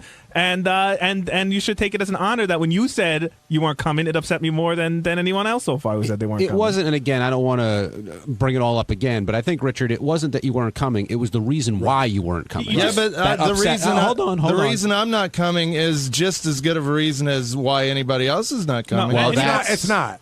It is. It's just, you know what? What? The fact that it's an hour away, that's a better reason for somebody not coming no than one has the claimed fact that that I they're not want to see a concert that is the most important concert of my life. You know what? Shame on you when in another year some dumbass Halloween thing comes up, and that's the most important moment of your life. That will be the most important. Be. Right. I mean, that's a bad comparison. Why is my excuse worse than anybody else's? You know what? It's not. It's fine. You're not coming. Don't worry. I don't want to go down this road again. It's a stupid argument. Benji's not coming. He gave me a definitive answer, which I really appreciated because I know he flip-flopped with Will like as his date got closer. And so he gave me a definite no. I'm sad Benji won't be there. I definitely consider him a friend, but I'm not going to get in an argument with Benji. And Artie is Artie, and I know that sounds lame when you say that, but look how Artie rolled into Howard's wedding. I mean, he looked like a mess. He obviously didn't care. So that should be more the reason why you shouldn't want him there. But that's just the way Artie is. He's like that with everybody. That's his MO. And again, I would really appreciate to get a definitive answer from Artie. But I don't think I'm going to be able to get it. What do you mean Artie didn't care? I mean, Artie didn't go to Will's wedding for. No, when you said he came to he Howard, obviously did not care. I mean, did not think the wedding was important enough to actually dress up nice and present himself in a presentable way. So you think he treated it as he treats everything else, something he rolled out of bed to come to. Yeah, but Jason, let me ask you this: when Howard first revealed that he's going to your wedding, and the first breath out of Artie's mouth, without thinking, shit, now I got to go too. Hold on, let me finish. No, it wasn't. Don't you kind of take that as an insult that he is going strictly to hang out with Howard, and he has no intentions to celebrate your day? First of all, that's how I would take it if it was my wedding, and you made no stink about it, yet this guy wants to go to a concert, and you spent a half hour crying about it. First of all, I talked to Artie after this thing. He still said he doesn't know if he's going to come. So whatever he said on the air, it still hasn't changed his answer from yesterday or the day before. If Artie is only going to come because Howard's going to be there, then that's Artie's prerogative, and I'm not going to worry about it. Yeah, but also Artie said and I believe him. He says he doesn't want to be the asshole that doesn't go. It wasn't to be with Howard. It was to not be the one. So why should Howard make the difference, whether he's there or not? Because now Artie is the big guy that's not going. Sal, why are you so upset? Because he ripped the living shit out of Richard for an hour over nothing. I said I was upset that he wasn't coming over a dumb excuse. What I thought it's the best day in his life. You know, whatever. It's over. It's over. I mean, it's disgusting that you're selling yourself out for a celebrity versus a friend. Yeah, you're giving Artie a free pass because he's the great Artie Lang, and I find that to be disgusting. Can I ask a question? Where's a switch on you where I get you out of stockbroker mode? No, I'm dead serious. But why is it? He's not. No, Gary, are you kidding me? He's not breaking Artie's balls at all over this, and he broke Richard's balls for an hour over a concert. Do you know what he just had a conversation with Artie. What Artie said on the air isn't really what he means. But you believe that? To some degree, but I know that Richard absolutely means what he said. But Richard's honest; he said it right off the bat. So being socially wrong and being honest is the better thing. No, in other words, you guys don't. My it's opinion. Not socially wrong as far as I'm concerned. That's my opinion. Right. That's my opinion. Is that it's way wrong. It's a big social faux pas. But it's not your opinion. It's my opinion. But it's it doesn't make it right because he's telling you right up front what he's doing. You're also you're leaving something out. Hold on a second. Hold on. Go ahead. If Steve Brandano back in the office told me he wasn't coming to my wedding because he had some awesome concert to go to, that would hurt me way more than Artie or Howard not coming to my wedding. It all has to do with your relationship to the person. How would Artie you and I feel? Are friendly, but I mean, how would you feel? All right, what? how would you feel if I told you I'm not sure about going to the wedding, and then I found out Howard's going and I'm going? Do you think my intentions would be to celebrate the most important day of your life, or to be there because Howard's there? No, how would you take it? I wouldn't trust. But I'm not the one who immediately muttered out of my mouth, shit, now I gotta go. He's on the fucking air. He's making a joke. Jesus, get the fuck over. Wait, Howard's definitely going? Yeah, don't you know anything about comedy? Can I get apparently your coach. Yeah, Howard. According to Howard, he's definitely going. I gave him I Richard, give him anything. Go, man. And yeah, maybe I'll go now. No, and there's a rule, and this isn't just apply for the people here. Anybody who RSVP'd no to my wedding cannot now change it because Howard's going. What if Howard drops out and the last minute I want to go? No. There are no more. If you said no, the only exception I made was for Howard, and that will be the only exception. But no, you made the exception for Artie, too. You said he could wait till last minute. No, I didn't tell Artie. I ask him every day if he could give me an answer. What am I going to do, hold a gun to his head? Yeah. No. If Brandano says to you, I don't have an answer yet, are you going to let him wait till the last minute? I would ask him every day, what's your deal? I need to know, which is what I tell Artie. But, whatever. Listen. For the 5 Jewish people out there, I'm treating Artie like Elijah. I'm leaving an empty chair and an open door, and if he shows up, great. And Jason, in my opinion, and this is strictly my opinion, I think you're giving Artie a free pass because he is Artie. I am, and that's it. And that's pretty much it. And that's pretty sad. Sal, that's a very superficial thing to do. Whatever you say, taking buddy. your argument one step further, he's not giving Benji a hard time. He gave Richard a hard time, but he's not giving Benji a hard time. You clearly refuse to see the reality of the issue. Yeah. So the other thing I'm is, not going to argue. The other thing is that, and be really honest, if this were you and you weren't married and you were getting married and this whole thing went down this way, would you be offended that Howard was coming, or would you be grateful? If Howard was coming, I would be grateful. If Artie was coming, I'd be grateful. But if I had a situation where I yelled at a guy for an hour who was honest with me, and then I had another guy mutter out of his mouth, oh, well, I guess I'm going to go too, Where's that person's? Where does that person's real intent lie? To celebrate his friend's wedding, or to be there because Howard Stern is there? I think we're going around in circles. I think Jason is again. Jason is again saying that Artie was doing comedy for the air that you've taken as fact. And I'll leave it. That's where you guys disagree. And that's fine. And I'll leave it at that. But I'm just saying. And Jason, hold on, and one more Jason thing. agrees to a certain extent that it's because who Artie Lang is. All right, and that's fine. Then leave it at that. And we'll leave it at that. But I find that disgusting on your part, Jason. You didn't leave it. Why Duly noted. Leave it at that. I'm leaving it disgusted.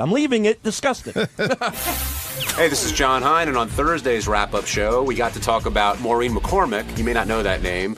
She's better known as Marsha Brady, and I was a big Brady Bunch fan growing up. All of us were. And she came in and gave an interview with Howard that I never thought I'd hear, talking about doing black guys, trading sex for coke.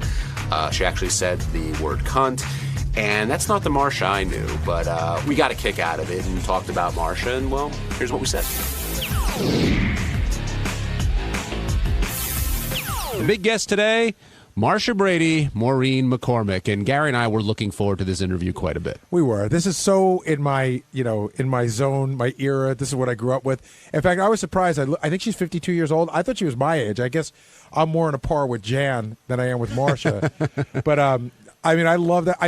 You and I watched it as a. Did you watch it as a first run show? No, I saw the end of it as the first run show, but then it lived in syndication in every market in the country forever. Right. I watched it as a first run show. It was a Friday night show. I think it was on with the Partridge Family and a bunch of other shows. It was on ABC. I remember 10 o'clock was Love American Style, but it was a huge show for me when I was a kid. I mean, that was one of the first shows that was heavily syndicated, and I remember coming home from school or whatever it was, like 4:30, 5:30, locally, watching every single one, and everybody else has watched it at one time or another.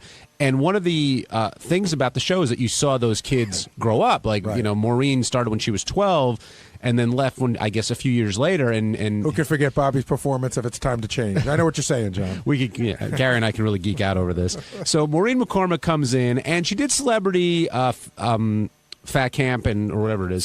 Fit Club, same thing.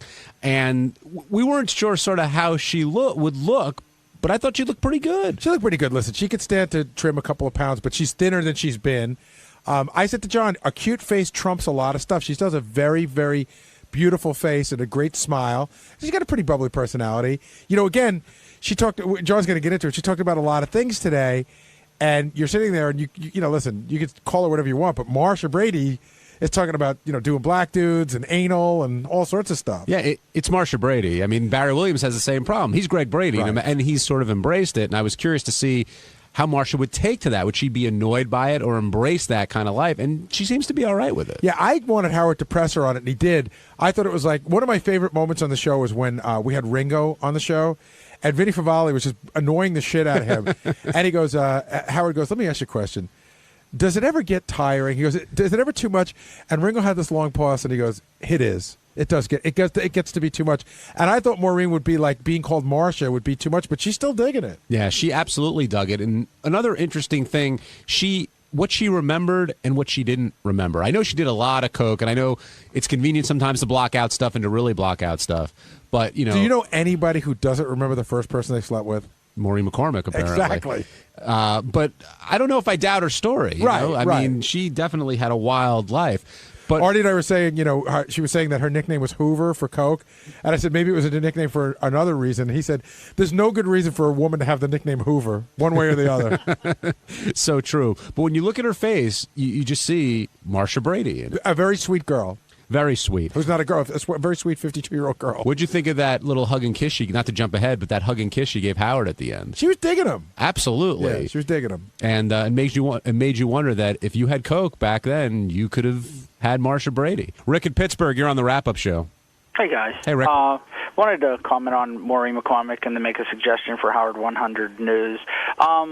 Interview was great. Howard's the best interviewer, I think, and I think we can all agree on that. But I guess the phone calls, and maybe, Gary, you can give me some enlightenment on that. Is Howard making the choices to go to these guys knowing they're going to talk about things as gross as licking her asshole?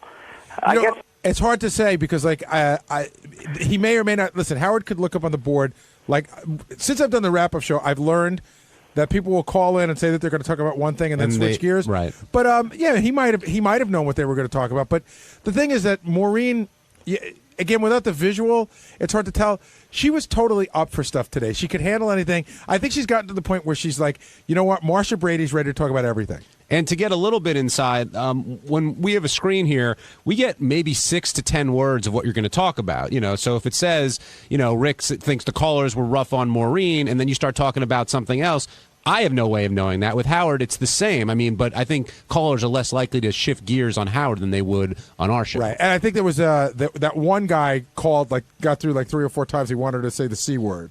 So that was the guy I think was being particularly rough. And of course, which she obliged. Which was really funny. Yeah, good for her. The whole office went, whoa. Shane, you're on the wrap-up show. Hi, how are you guys? Good, Shane. What's on your mind? Actually, I just wanted to comment on the Marsha Brady interview today. Okay. I thought it was great. It's always great when you guys get big stars on there that you guys can be talking to them, whichever way you want. She sounded very comfortable. It really surprised me. She was. She really was comfortable doing it. I think, again, you come to do a Howard Stern interview, especially on satellite radio, you know what to expect, and she was totally up for it. Well, within the first few minutes of the interview, she was talking about coke and sex and liking black guys, and you could tell she was sort of up for talking about anything. I am thinking the phone callers were rough, because now going back to it, the one call I heard was the guy goes, ask her if she ever did coke off the head of a guy's penis. Yeah, the callers were pretty rough. But glad you liked it, Shane. Well, the thing is, I'm only 29 years old. What can I say? I watched a lot of Brady shows on the reruns. I'm pretty sure they're still rerunning now. I watched them when I was between 10 and 18 years old. And so I know exactly what she looks like. But I'm pretty interested because I want to go on howardstern.com, which I do every night, and do a recap, and just to see what she kind of looks like. Could you actually...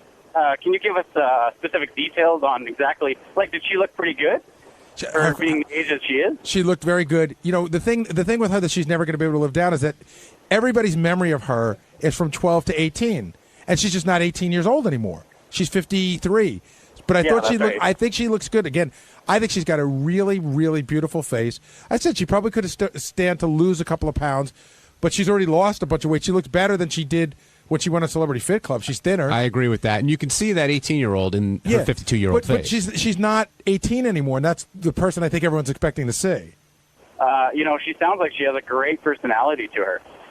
It's one of those likable personalities that you could just catch on to, Agreed. She had a great personality. Thank you for your call. I also like when she was talking about the other Bradys, and I knew she wasn't talking to Eve Plum, who played Jan, but I didn't know why. Yeah, that's a weird thing. Yeah, she implied, she told a joke about kissing Jan. The next thing you know, she's not speaking to her ever again. Well, she said she's told a joke, but then in blurbs about the new book coming out, it says that there were lesbian experiences between the two of them. It does? In blurbs. I don't know if someone misread because the book. Read the book and nobody saw that. Well, Will or Steve can get down here and talk about that. It's interesting. I go up to, a lot of times in the summer, I didn't this past summer, but I'll go up to Cape Cod in the summer. In the town of Chatham, there's a little art gallery, and Eve Plum does a showing of her art every year. And whenever I go in, I look at it, I go, it's Jan Brady's art. She wearing glasses? Yeah, she does. Well, I haven't seen her there, but they have pictures of her there. I guess she does. It's out there for the whole summer. She's got her glasses on. And Gary and I were talking about the different things that Maureen would talk about. Here's a clip of the interview, if you missed it, her talking about how she's actually interested or was interested in black guys. You went out with Michael Jackson. We know why he didn't put any moves on you. Right. It's pretty obvious. Right. No, nothing happened, huh? Yeah. With Michael, no. Yeah. No. Not even a kiss? Yeah, a kiss on the cheek. Oh, boy. Was she your only black man, or did you have sex with black guys? I actually was really attracted to black men. How many black guys? Who knew Marsha Brady? How many black? Yeah. Now there's an episode. I was attracted to just I don't know. I was, really into lots of different types. Wouldn't it have been great if they did the Brady Bunch reunion and it's like you banging black guys? Yeah. You know what I mean? For coke. That's what I always It would be. By the way, I thought Robin was being not insulting, but Robin was really jabbing her. At one point when they asked Maureen who she was voting for president, she was like, well, I'm leaning towards a person I don't want to say. And Robin goes, yeah, I'm sure Marsha Brady's vote moves a lot of people.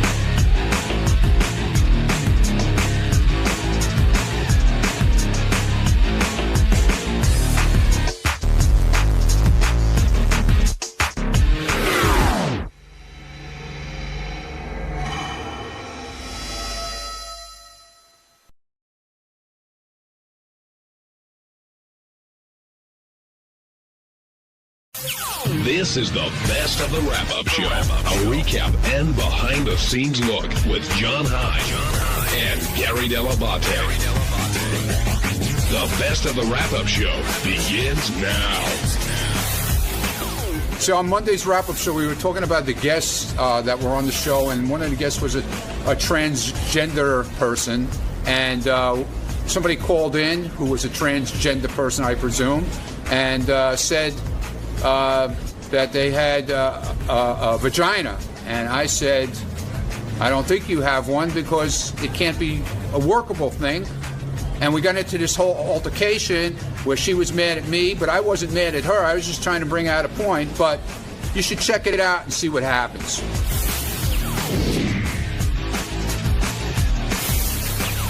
Now we're going to move on to Raji, who came in, who is transgendered and has cement in her face and in her ass. And that was a tough story. I mean, I felt really bad for her. Well, when you heard her explanation, though, about the doctor who did it, basically did the same thing and was also transgendered, I guess there was some kind of level of trust there. Yeah, the other thing I think I got out of this whole thing, taking away transgender and all that other stuff, if something's way cheaper than it should be, there's probably a reason why. Yeah, you get what you pay for in a lot of cases. Did you know that tranny was an offensive term? That's what ISIS was saying. Really? I didn't know that. What do I know? Are you going to stop using it? Me? Yeah. Did I? I don't know. Did I use it? Well, I mean, would you say, hey, the trannies are here? No, I didn't say that. Well, would you? Ronnie always says that. Yeah, I guess so. I didn't know. Yeah, I guess. Yeah, I guess I would. I'm still on the fence about whether I'm stopping using it or not. Yeah. So what did you think of Raji and ISIS today? ISIS came in late. ISIS, I saw everybody before they came in all together, and she was scary looking when I walked in the room. You know, it was kind of I didn't know what to say to her. You know, you don't know what to say, but I mean, ISIS was cute. You know, what can you say? It's like I was talking to one of the guys out here. I won't mention who it was, and he said, "On a good night with a few drinks, you would never know what you were doing." Well, the question I was asking around the office, and I'd like to try to get an answer.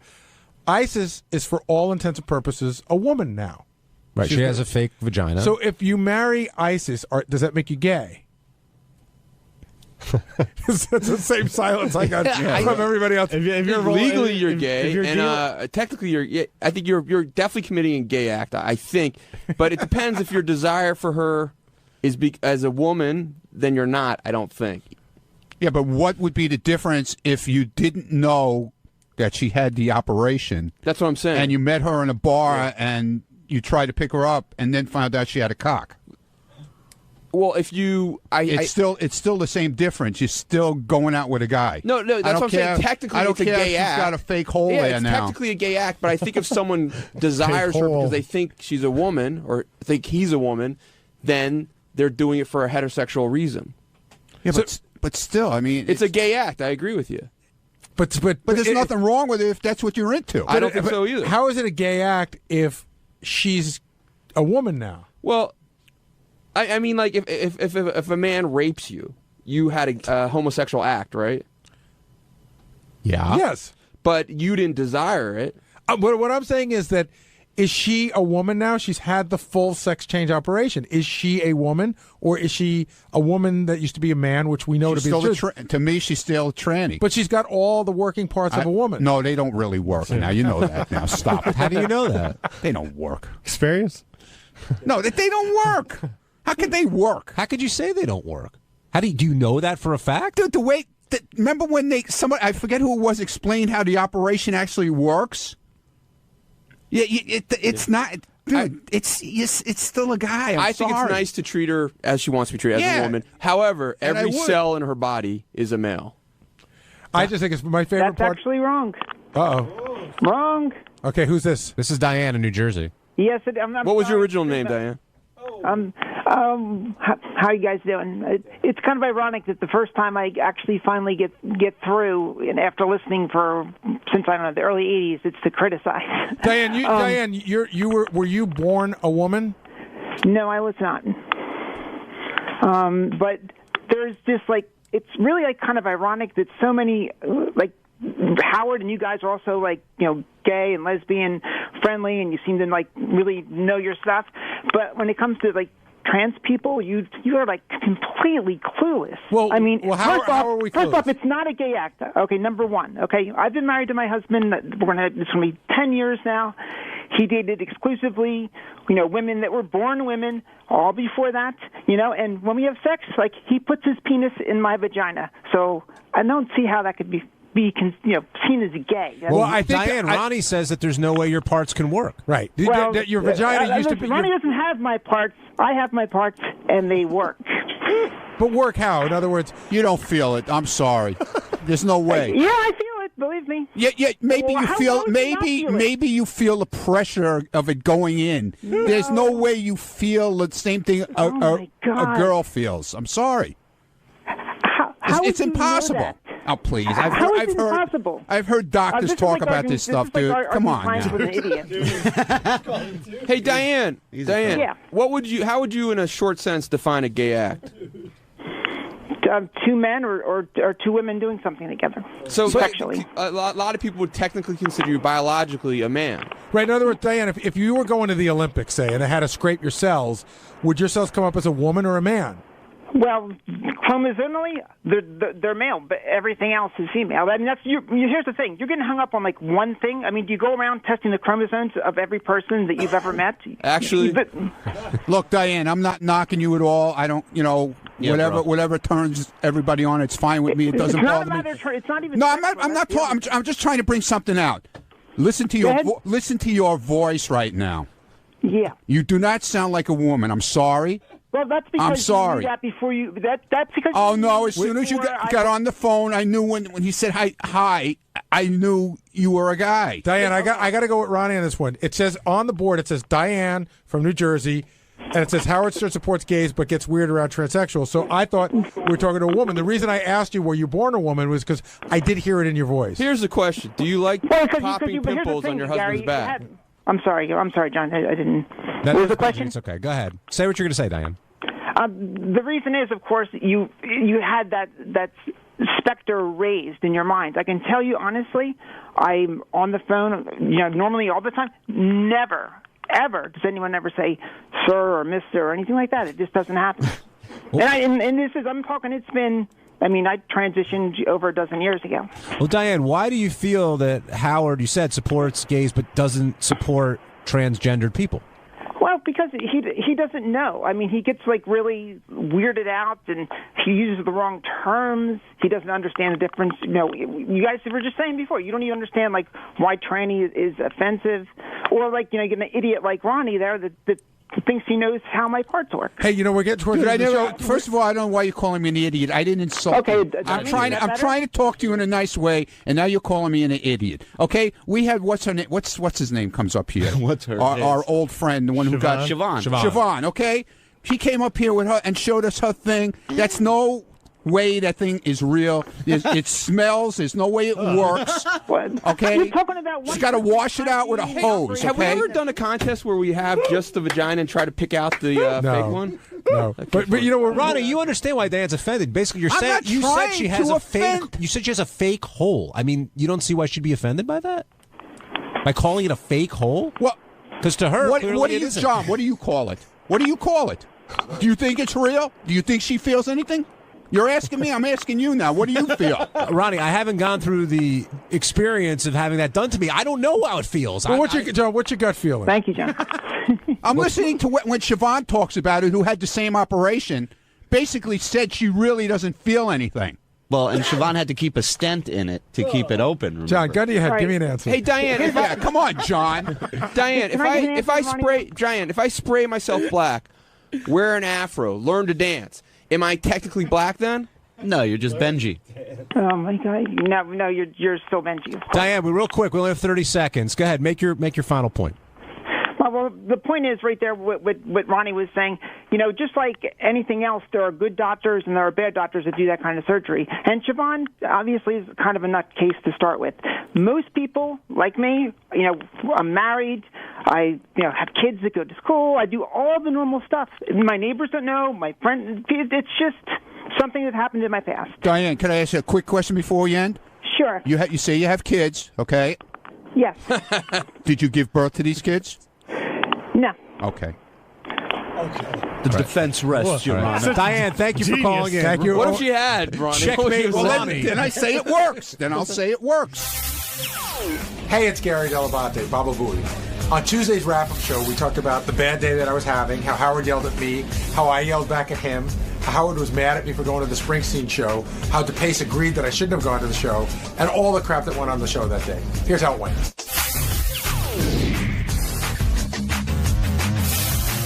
Gary, you were, I don't know, today was your day. You and Howard were really at odds from the get-go, and I wonder, first of all, did you think you were being cantankerous at all, or do you think that Howard was all over you? Well, I think it started this morning when we had the problem with the page, and then once that's, you can't argue with Howard on the air. He's always going to be right. I never get to present my side, so the audience thinks I'm stupid. Then you get a bunch of emails from you're a fucking moron and all that other stuff. But when he said later on in the show, are you on edge? Listen, if you've ever had a fight with your wife and you haven't sort of rectified it, it's 2 hours later, you're still on edge. So that carried over, the stuff that happened, because Howard can't see orange, that carried over until later in the show. Yeah, and then, the whole, the whole condescending, the condescending attitude in general is probably what gets under my skin. But, Gary, it's almost like the way he was to me today was if I was a woman, Gary, you must be on your period.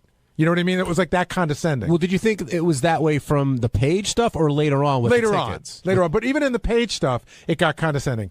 Gary, here's what I would do. Here's how you recognize colors. And here's what if you have a dog and this is what you do. And, he starts talking to me like I'm in third grade. So you had more of an issue with his tone than you did with what he was, the subject matter. Oh, yeah. Exactly. And were you able to remedy the situation? Is the color... We were able to identify the problem. Now getting it fixed is the next issue. And is it insulting when he says to you, well, why don't you talk to Jeff Schick? Why don't you talk to someone else? Like, he was insinuating that you weren't exploring the problem. You were saying, yeah, it's a problem. We got to deal with it. I don't know that Jeff Schick is available to me to do anything I want anytime I want. I could just as easily have called him and Howard said, what are you bothering him with that shit for? And I don't know that the people from Profit are going to talk to Jeff Schick because he doesn't work for Sirius, and that's who they have the contract with. So, yes, I had not thought of that. And do you think it's questioning your professionalism on the air, even though it happens a lot? It is. It's sort of saying, you're not that bright, but I keep you around anyway. And then with the tickets later on, he was saying he knew the situation. He was just telling you what he wanted done. But at that point, you were just pissed off. Well, no, I didn't know the situation at all. And the last words I heard were Steve said to me, "This guy's already got tickets." So I said, this guy's already got tickets. Howard's like, "Yeah, I got it. Calm down." But I was in working with, I can't listen to every second of the show. I was in working with Scott on something that I wanted to get on the air right away. So by the time I walked back, I could not hear what had transpired. And do you not want to go to Austin at this point? No, I'm going to Austin. Of course I'm going to Austin. I mean, you weren't the only one that Howard was taking issue with today. Scott DePace, during that whole Bill Maher thing, DePace, I don't know if he defended Rush Limbaugh, but I guess he did, and called Howard a hypocrite, and immediately Howard was all over you, Scott. Here's the thing. Here's the difference I just want to say. He's questioning Scott DePace's politics and opinion. Not his professionalism. That's right. And that's where it gets under my skin. Now, do you think Gary was a little too sensitive today with Howard, or do you think he had every right to go back at him? Well, let's just say it definitely put Gary in a bad mood. So he was barking. He barked at me at one point. And Gary Howard? Gary barked at me at one point. Yeah, get John Lieberman in here, too. You want to hear about barking? What fucking threw him out of my office? Gary gets in trouble from Howard, and then he starts taking it out on everyone else. That's not true. I was barking at you because I was having that stupid argument with you during the show. Howard brought up the Rush Limbaugh thing.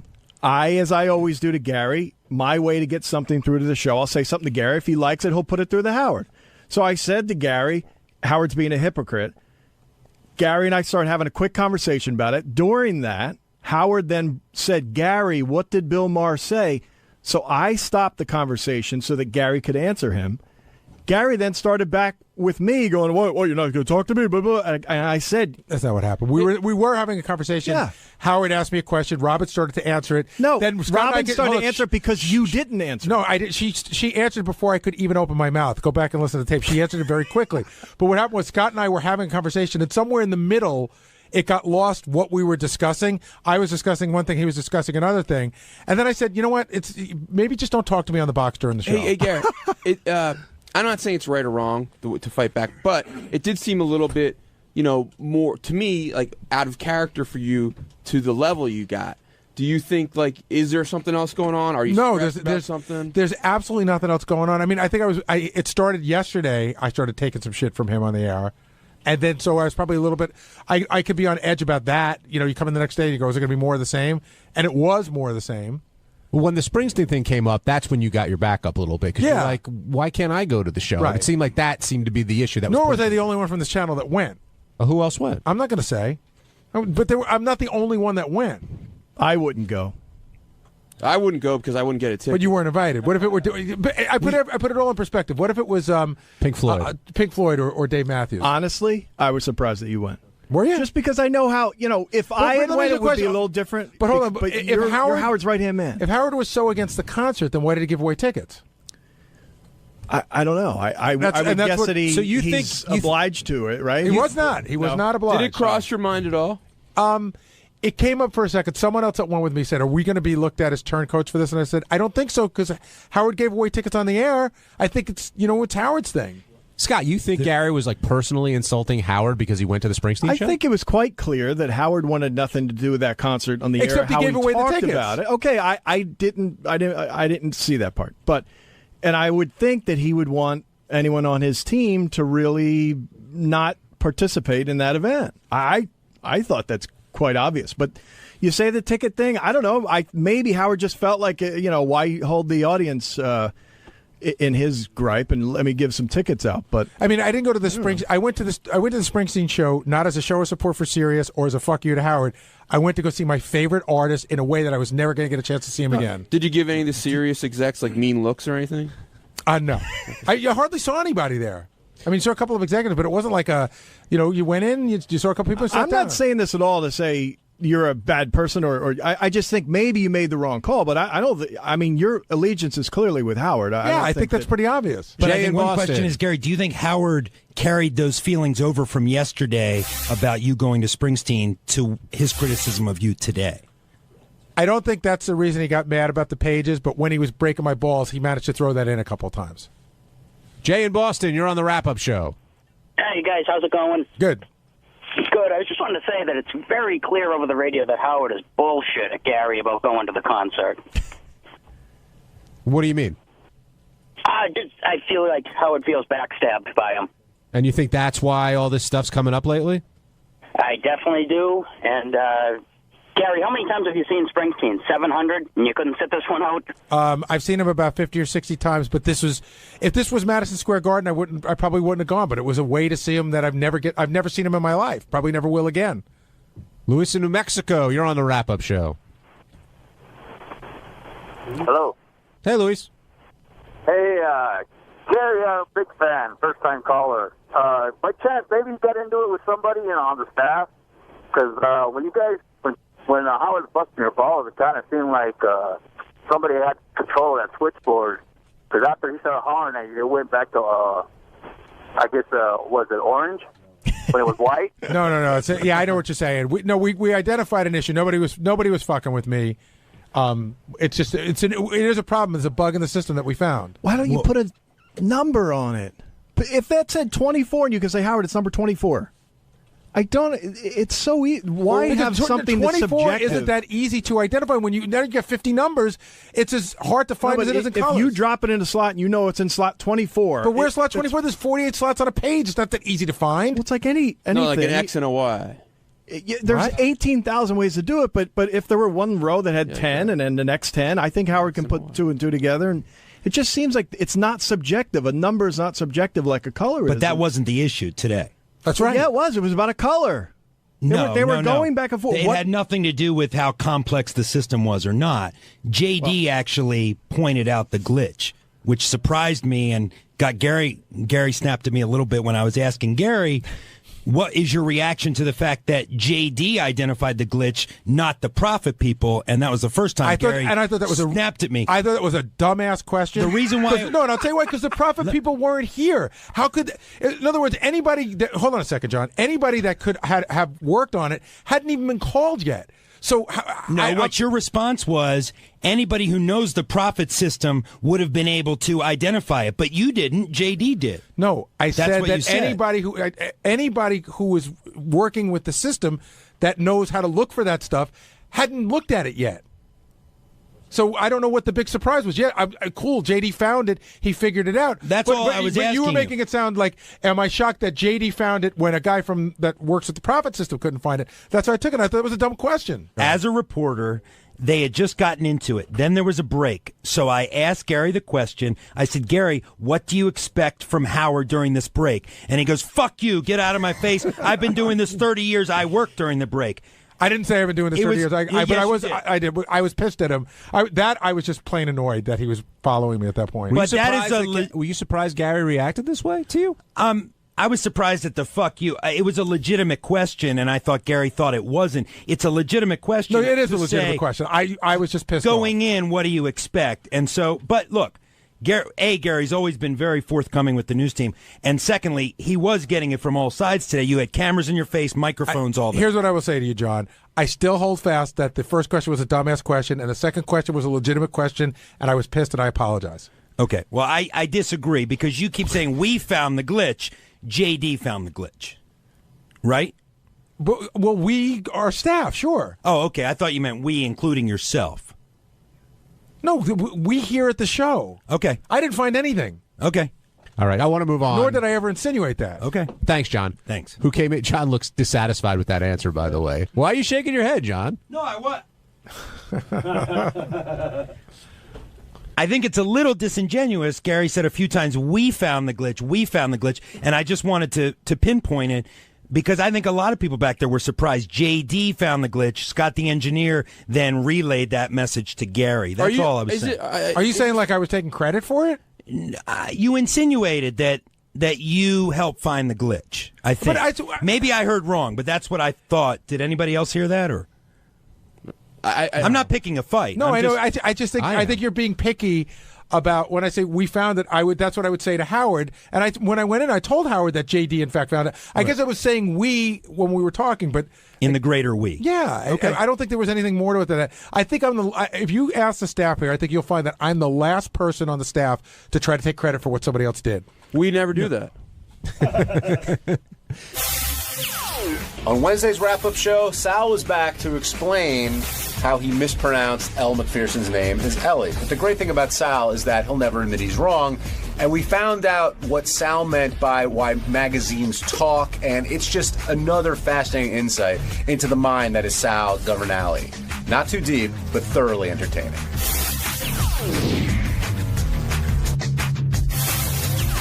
Jim in Pennsylvania, you're on the wrap-up show.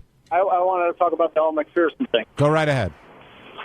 Yeah, I wanted to call bullshit on Sal not knowing how to pronounce her name, because, I mean, for 25, 30 years, I've never heard anybody call her Ellie. I mean, if there was an I in her name, I'd say, yeah, you could get that confused, but E-L-L-E, I mean, come on, he knew Howard would pick up on that. Jim, I knew it. I swear to you, on the life of my children, if you were in here yesterday and you saw Sal, right, doing it, there was no hint of comedy at all, and when I cracked a joke about it again, and he looked at me and asked why I was bringing it up, he looked genuinely surprised. Sal, first of all, I don't think Ellie Macpherson from Ellie or however the hell it's spelt is such a huge stretch. But I think if there was a name, B-E-L-L-E, what's that name? Belle. E. Belle, no, B-E-L-L-E? Yeah. Like Belle from Beauty and the Beast. Exactly. Take away the B. Would you think it's L? I guess L. Good point. I mean, but that's like that's like McKine. That's like spell machine. McKine. But Sal, it's the same thing. Pronunciation. You know, Bell's the right way to say it, right? Yeah. So if someone started calling Bell Belly, wouldn't you think they're a moron? Bell to Belly, yes. L to Ellie, no. Ellie's probably a popular name. It sounds like a feminine name. Okay, here's the other thing too. I'm going to even toss out the spelling thing. I just made a mistake on a name. I'm going to toss out the spelling part of it. Okay, toss it out. She really is an iconic figure of the last 25, 30 years. Not on my radar, my friend. She's really not on my radar. I'm telling you, she really isn't. Was Cheryl Tiegs on your radar? When I was a kid, yeah. Right, okay. Ellie wasn't. I mean, Elle wasn't. she really wasn't on my radar. She's probably one of the, the top 5 best-known supermodels. Top 3, I would say. Yeah. Well, guess what? I'm not in that department, and maybe I was busy looking at Penthouse at the time. I know Cheryl Tiegs. I know Christy Brinkley. I know Mrs. McPherson. Howard's other point this morning was, even though she might be outside your wheelhouse, that she's been talked about here for like the last week or two. And on the show, Howard said I'm busy. But the whole day, Howard goes, I'm busy. So, Elle, how are you doing? So, Elle, what did you do? So, Elle, when did you get married? Did you not hear that? Yes, I did. And did you think he was doing it wrong? So, Gar, how you doing? Not Gary. Gar, right, how you doing? I mean, that's how. And Makes again, sense now. I think you guys are just like you're putting me on a petri dish under a microscope, and you're really. You're just scrutinizing every little thing. It's not that big of a deal. I know you find it to be a big deal, but Elle McPherson, Elle, is not that big in my world, and I think in the entertainment spectrum as you guys are making her out to be. And everybody fucks up. Who's the drummer from, all right, he's been here 3 times. Who's the drummer, Gary, from the Foo Fighters? Well, I thought it was Dave Grohl, but it's not. It's who? Taylor, and I don't know what his last name is. All right. Taylor Hawkins. Okay. Today, Howard called him Taylor Hawks. He screwed up. He interviewed the guy 3 times. He's a popular drummer. He's in the spectrum of the entertainment industry. I don't think Taylor Hawkins is anywhere near the recognizability of Elle McPherson. But Howard did interview him 3 fucking times. Now, do you think if you brought that up to Howard's attention, he'd fight you on it and say, no, Hawks, I meant to do it on purpose. Right. He'd say, you know what, I was wrong. I said his name wrong. I'm wrong, too, but I don't think not as wrong as you think I am. I'm just not as wrong. The best thing today. I'm wrong. I'm not and stupid wrong. And the reason why I didn't go to Howard to argue it is because it's Howard. I waited to do it here. The great moment today was I'm no idiot. I was waiting to go in and do my update. Well, maybe a little bit. And Sal comes over to me. Sal comes over. He goes, I knew it was Elle. And I go, no, you didn't. I knew it. And he goes, Jesus, I can't even pull that off. Like, he tried to, and yeah. He didn't know it. It was a mistake. It was funny. But Jason's right. The issue wasn't the mistake. It was more how you fought it with Robin telling her that magazines don't talk. And, yeah, she goes, can't you read magazines? Yeah. You can read magazines. If I read phone on a magazine, I would phone. You know what I mean? What? No. I don't know what you mean. Like, she's saying just because it's written, you should be able to announce it. Yes. If I see phone on a magazine, yes, you don't say phone, you say phone. A magazine doesn't speak. That was my point. Did Robin, you think it was called Ellie Magazine? He did. Oh, she has that magazine. That's right. That's the magazine. I didn't even know that. Now it's all coming. I've heard of the magazine, sure. What about VOGUE? That one is okay. If it's Vogue, right. Vogue. Well, right. If a magazine could speak, you would say they would say Vogue. Otherwise you would see it as Vogue. Robin. Oh, you wouldn't. I'm saying Robin. Guys, the point I'm trying to make is that Robin's argument doesn't hold water. She's saying that it's written on the magazine. That doesn't matter. I guess now that it's a cover of a magazine and it's a popular magazine, I know what she's saying. But even then, I don't know. I know the magazine, Elle Magazine. Elle, Yeah. Anthony in Texas, you're on the wrap-up show. Hey, what's going on, guys? What's up, Anthony? Hey, first of all, happy birthday, Gary. Thank you. I'm talking about what's the name, Sal. I've heard of Elle McPherson before, but she's not somebody, on somebody's radar like you would a Christy Brinkley or something like that. I mean, I grew up with, I don't know, it just, you don't really think about her, I mean. Yeah, but Anthony, you said her name. It's Elle McPherson.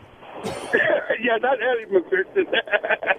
Yeah, but he also heard he knows it now from the show. He was corrected just like you're saying that he didn't know it before yesterday? Well, he perhaps, maybe not, but he said she's not big in the spectrum of by the way, celebrities out there. Did he just say he's also a fan of Kristen Brinkley? He said Christy Brinkley. Oh, he did? Okay. I think it's funny because I think Christy Brinkley and Cheryl Tiegs, I think Elle McPherson falls right in there. Did you think Elle Magazine was named after, or Ellie, whatever you want to say it? When I heard Elle Magazine, I'm thinking perhaps she is a model and Oprah has the O Magazine, maybe Elle's Elle Magazine. I don't read modeling magazines. I don't read female magazines unless they're naked spread eagle. I picture Sal looking for a magazine. That's the only female magazine I read. Were you looking for a magazine with the letter L on it, and that's it? I wasn't looking for any magazine. All right, thanks for calling in, Ted. It was Robin. When Robin said, "Don't you know the name from the magazines?" I thought she meant it on a broad spectrum. Like Elle is interviewed in numerous magazines. She's a supermodel. I didn't know she specifically meant Elle magazine. So you thought she was talking about the person in a magazine. Exactly. Like, don't you read? That actually makes the magazine's Don't Talk comment much more interesting. Well, yeah. Thank you, Gary.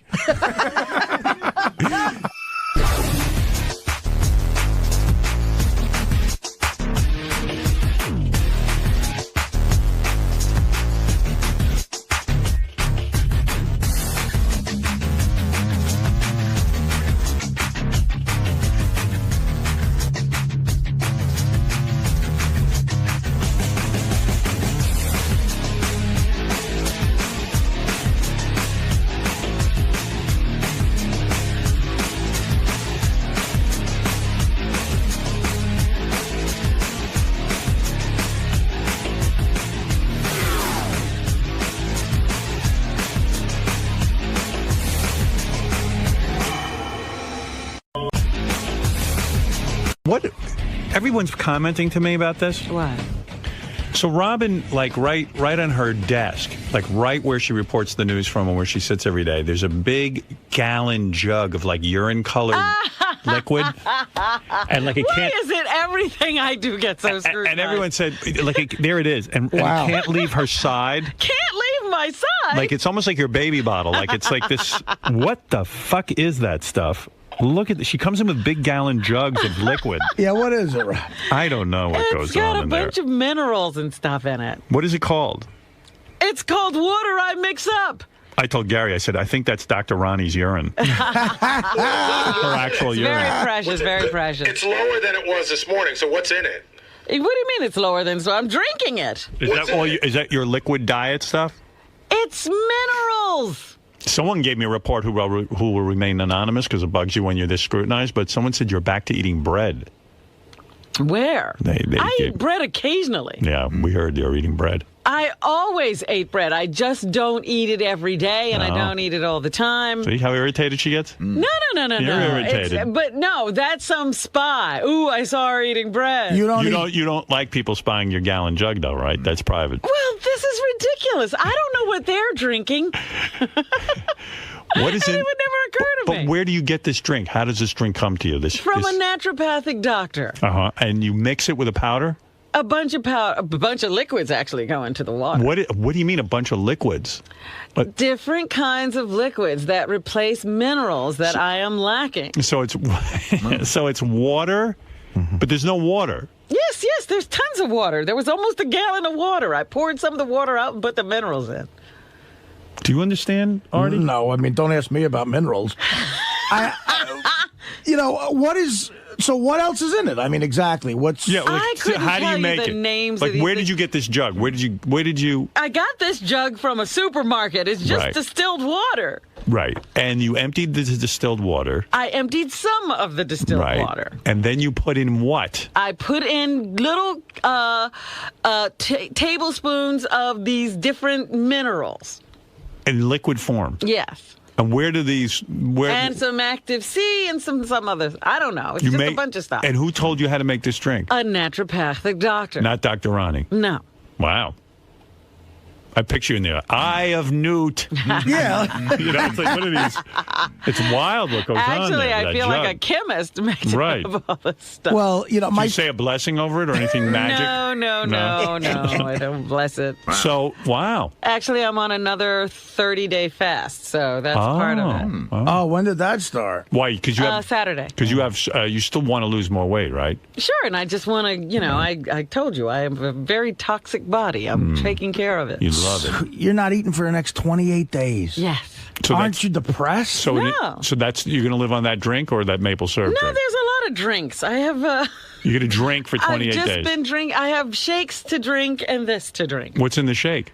There are different kinds of shakes. So it's not a true fast in the sense that the shake is like one of those protein drinks? A couple of them are protein drinks. They're mostly juices. Uh-huh. That's different than the last fast. Yes, it is. Right. Wow. Let me It's ask you, so much fun. do you have any? Enjoy it. Do you have any? Nobody's over here complaining. If I give you this suggestion, don't get angry. How about 3 meals a day? I 3 meals a day or whatever when I'm eating. This has nothing to do with that. It's not only Seems about so weight severe. loss. It's not severe at all. It's very nutritious. Oh, you've got to be miserable during it. I don't care. You can put up your bullshit facade. But I don't eat like you anyway. I eat lettuce every day. Well, that's just not going to last. You can't eat lettuce every day. I don't even care about what things taste like anymore. Right. We'll see. Well, whatever. See how you want. But you're back on bread. I'm not back on. I was never off bread. I eat vegetables and grains. What is the big deal? I don't eat meat. You don't eat animal products. You don't eat bread the way Richard don't drink. I never said I didn't eat bread. So you're losing lots of weight then. You're not eating anything. I hope you are. Yeah, she clearly I don't has. understand what's going on here. What are you saying? I don't know. You should have lost all the weight you need to lose by now. That's because I have this metabolic syndrome. It doesn't happen. It doesn't matter what I This drink is... throw that drink out now. Why? Because it's not working right. I don't like what it's doing to you. It's going to make you grumpy. I've been on it for 2 days. I don't like I've it. never been... This is not right. Just eat something. I eat when I eat. Right. Go back to your bread. What is your metabolic syndrome, by the way? I have no metabolism. Oh, stop it. Stop it. If I put you in Africa. You should have seen my blood studies. Forget it. I couldn't survive Africa. Who could? Who told you have a metabolic syndrome? I did. You decided this. Yes, I decided that. That's insane. But my blood studies, some of my levels for immunities are down to 0. I have no blood. Who told you that? You have no blood. Who conducted these blood studies? I've been a real anemic doctor? all of my life, Howard. But did a real doctor tell you this? Real doctors, Yeah. fake doctors, everybody has always told me I've been anemic. I've never been able to give blood in my life because my blood count has always been low. Yeah, Scott, you're on the air in Boca Raton. Hey now, You hey know. now. Robin, I feel bad for you. First, I love you, but you got to do a couple of things. One, you got to get to a real doctor. Howard should send you off to one of his people. Oh, I'm not going to any real doctors. I was at the real doctors. I mean, metabolic syndrome, that's like I've got a thyroid problem. You're a healthy, vibrant, beautiful woman. You've lost the weight. What about like eating just a few normal meals a day, 5 times a day kind of She thing? won't do it. She wants this drink. And I'm against Oh, my God. We got to get her into Ben Stern's rehab for eating center for 2 weeks. He'll square her right. Now, what does being anemic? What does being anemic have to do with having a slow metabolism? I don't understand the correlation there. Well, quite frankly, what starts the engine is oxygen. You need oxygen to combust and create that digestive fire. If you don't have a normal blood cell count, you're getting less oxygen into your system, and that creates a syndrome. See, Americans, Chris Rock does a routine on that. Americans always have syndromes. This is, I don't know, this drink. I see that big jug, and I get nervous for you. It's just water, Howard, Really? with minerals. And that's going to be your whole drink for... Minerals, trace minerals. No, this is, again, I told you I'm drinking shakes. Now, what is that shake you drink? That was a protein shake. All right, how many of those shakes are you having? Those? Yeah. I have 2 of those. 2 of those a day? Uh-huh. During the fast? I have other juices and things throughout the day. Okay. But if All you right. ate right, Robin, you wouldn't need to be drinking minerals. Ate right. I can't even digest meat, sir. So don't suggest it to me. Meat. Other than Florentine, no meat needs to be eaten. The only meat that needs to be in you is Florentine. There ain't nobody lactose intolerant in Kenya. Saying we have to find a nice normal balance between, spirituality and health. Hey, I got to ask you, with all this juice... I have not complained. Why are you bothering me? With all this juice, do you still have a solid bowel movement? Of course I do. You do. It's Yes. solid. It is solid, yes. How often? Not once a day. Not if you're just drinking juice. Yes, I do have. Really? Yes. I'm shocked to hear that. At least once a day. Is it easier to wipe? Like, is there less residue? What is wrong with you? And what do These you mean questions are you ridiculous. can't digest meat? Can I we? really Where's the can't. medical record on that? That's what was wrong with me. I felt miserable all the time because the stuff would just sit in my Howard, stomach that's like true. lead. That's You can't true. digest meat, That's true. Jimmy? One time after sex, she had a movement, and there was a McDonald's Big Mac from 1969. I saw the package. Oh, my God. Your movements must be way different just from drinking juice, I would imagine. I mean, Well, you imagine all you want. I imagine your movements. That's what I do on the weekend. I imagine your movements. I'm so happy for Good for you. All right, look, I'm not going to bust your balls. I'm just worried about you. That's all. Don't mistake my concern for not caring. I care. Fine. Don't I look fine? I'm not the one complaining about being tired all the time. No, you look good. I got to admit, I'm tired. I am tired. Robin, this afternoon. Artie's falling asleep now. He's eating. Well, his eating's out of control. I'm not just suggesting you eat like Artie. Maybe I can't digest meat either, and I just eat through it. During the fast, will you do rounds of coffee enemas? Will you? Surely, I always do coffee enemas regardless. when I'm fasting. Yeah, you do. Yes. When is your next coffee enema scheduled? Tomorrow. Will you do it with Judith or on your own? I'm going to be on my own, I think. And they're closing Starbucks in Jersey. You picked out your own coffee already? Yes, you have it in your have house. the coffee. It's in your house. It's in my house. Is it a new coffee or the same one you always use? It's the same one. What is the brand? I don't even know. I get it at the health food store. I don't pay attention that it's the right kind. I'm going to say something crazy. Why not use the mineral water for that urine-colored jug for your next enema? Why not shoot that into your ass? Because that would not be the use for my urine-colored jug. You know what's great is... You would never drink coffee and then put the urine in your ass. No. Yeah. But the urine, it's not urine. Will you do it yourself? What? The enema. Yes. Yeah, it will be unassisted. Oh, my goodness. You'll lay down on the floor and stick a tube in your ass. That's and right. hold the coffee water as long as you possibly can. I will hold it for 10 minutes if I can. Wow. Is that your record, 10 minutes? No, my record is like 20-something. You've held a coffee enema in you for 20 minutes. And you think that's doing something, right? You're sure of it? It was recommended to me. I'm doing fine. I continue. Wow. You know what's great? What quickly? If you're with Robin and you don't know what her diet is, she gets mad about it because, like, at John Hines' bat mitzvah, she was in line for the food, and somebody goes, "Robin, you got to try this roast beef," and she goes, "I don't eat that stuff anymore."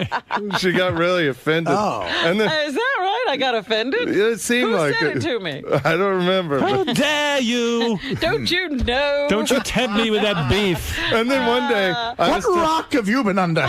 I was telling Robin about my new coffee machine in the break room one day, and I go, "Robin, have you tried these flavored coffees?" She goes, "I don't drink coffee anymore." She was why mad put I it in didn't your know. ass? It's the same thing. You're absorbing it. Might as well drink No, it. I let it out. Yeah, but it's absorbed. I mean, It's not absorbed as much as when you drink it. right. It's funny she won't drink it, but she'll put it in her butt. That's right, Richard. And it's funny that you throw up on your shoe. We How all much have coffee? problems. How much liquid do you put in your ass and hold for 20 minutes? Like, if you have It's a quart. a quart of water. Yeah. Does it get uncomfortable by 20 minutes? It gets uncomfortable in 1 minute. It does. And why 20 minutes? The longer 20 minutes because I wasn't having any problem. You know, some days you could just lie there forever. Did you ask her, is it decaffeinated? Or No, it's full strength. So do you get a buzz The from darker, it? the better. You No, get a- some people say they do. It doesn't bother me. It's not grande. No, it's the Tanzanian Gumby Reserve. You know what you should do is you should just shove Juan Valdez up your ass. You know, he might be up there. I can't imagine. I honestly cannot imagine taking coffee, a quart, a gallon. What is it? A gallon? A quart. A quart. A quart is like a milk. You ever to get a quart of milk? Okay, so we know what we're talking about. Everybody knows what a quart is, Howard. And her ass is like a super tanker. And like sticking a quart of liquid into my asshole. And where it is even like you have to pucker up and. Oh my God! I can't even. Does any of it leak out? No, I'm good. Like little drops don't ever. No, nothing. No. If I feel that, I get up and I go. I don't leak. But you never spilled a little bit of like a half a cup. No. Wow. And how does it get into you? Like in other words, you squeeze the enema bag. No, get gravity, my dear. Gravity brings it in. Oh, excuse me. I didn't know. Gravity. So how long does it take before the whole quart is in your ass? A couple of minutes. So when you say 20 minutes you held it, you're saying after the couple of minutes of it all getting in, then 20 minutes begins. Right. How do you open up your asshole?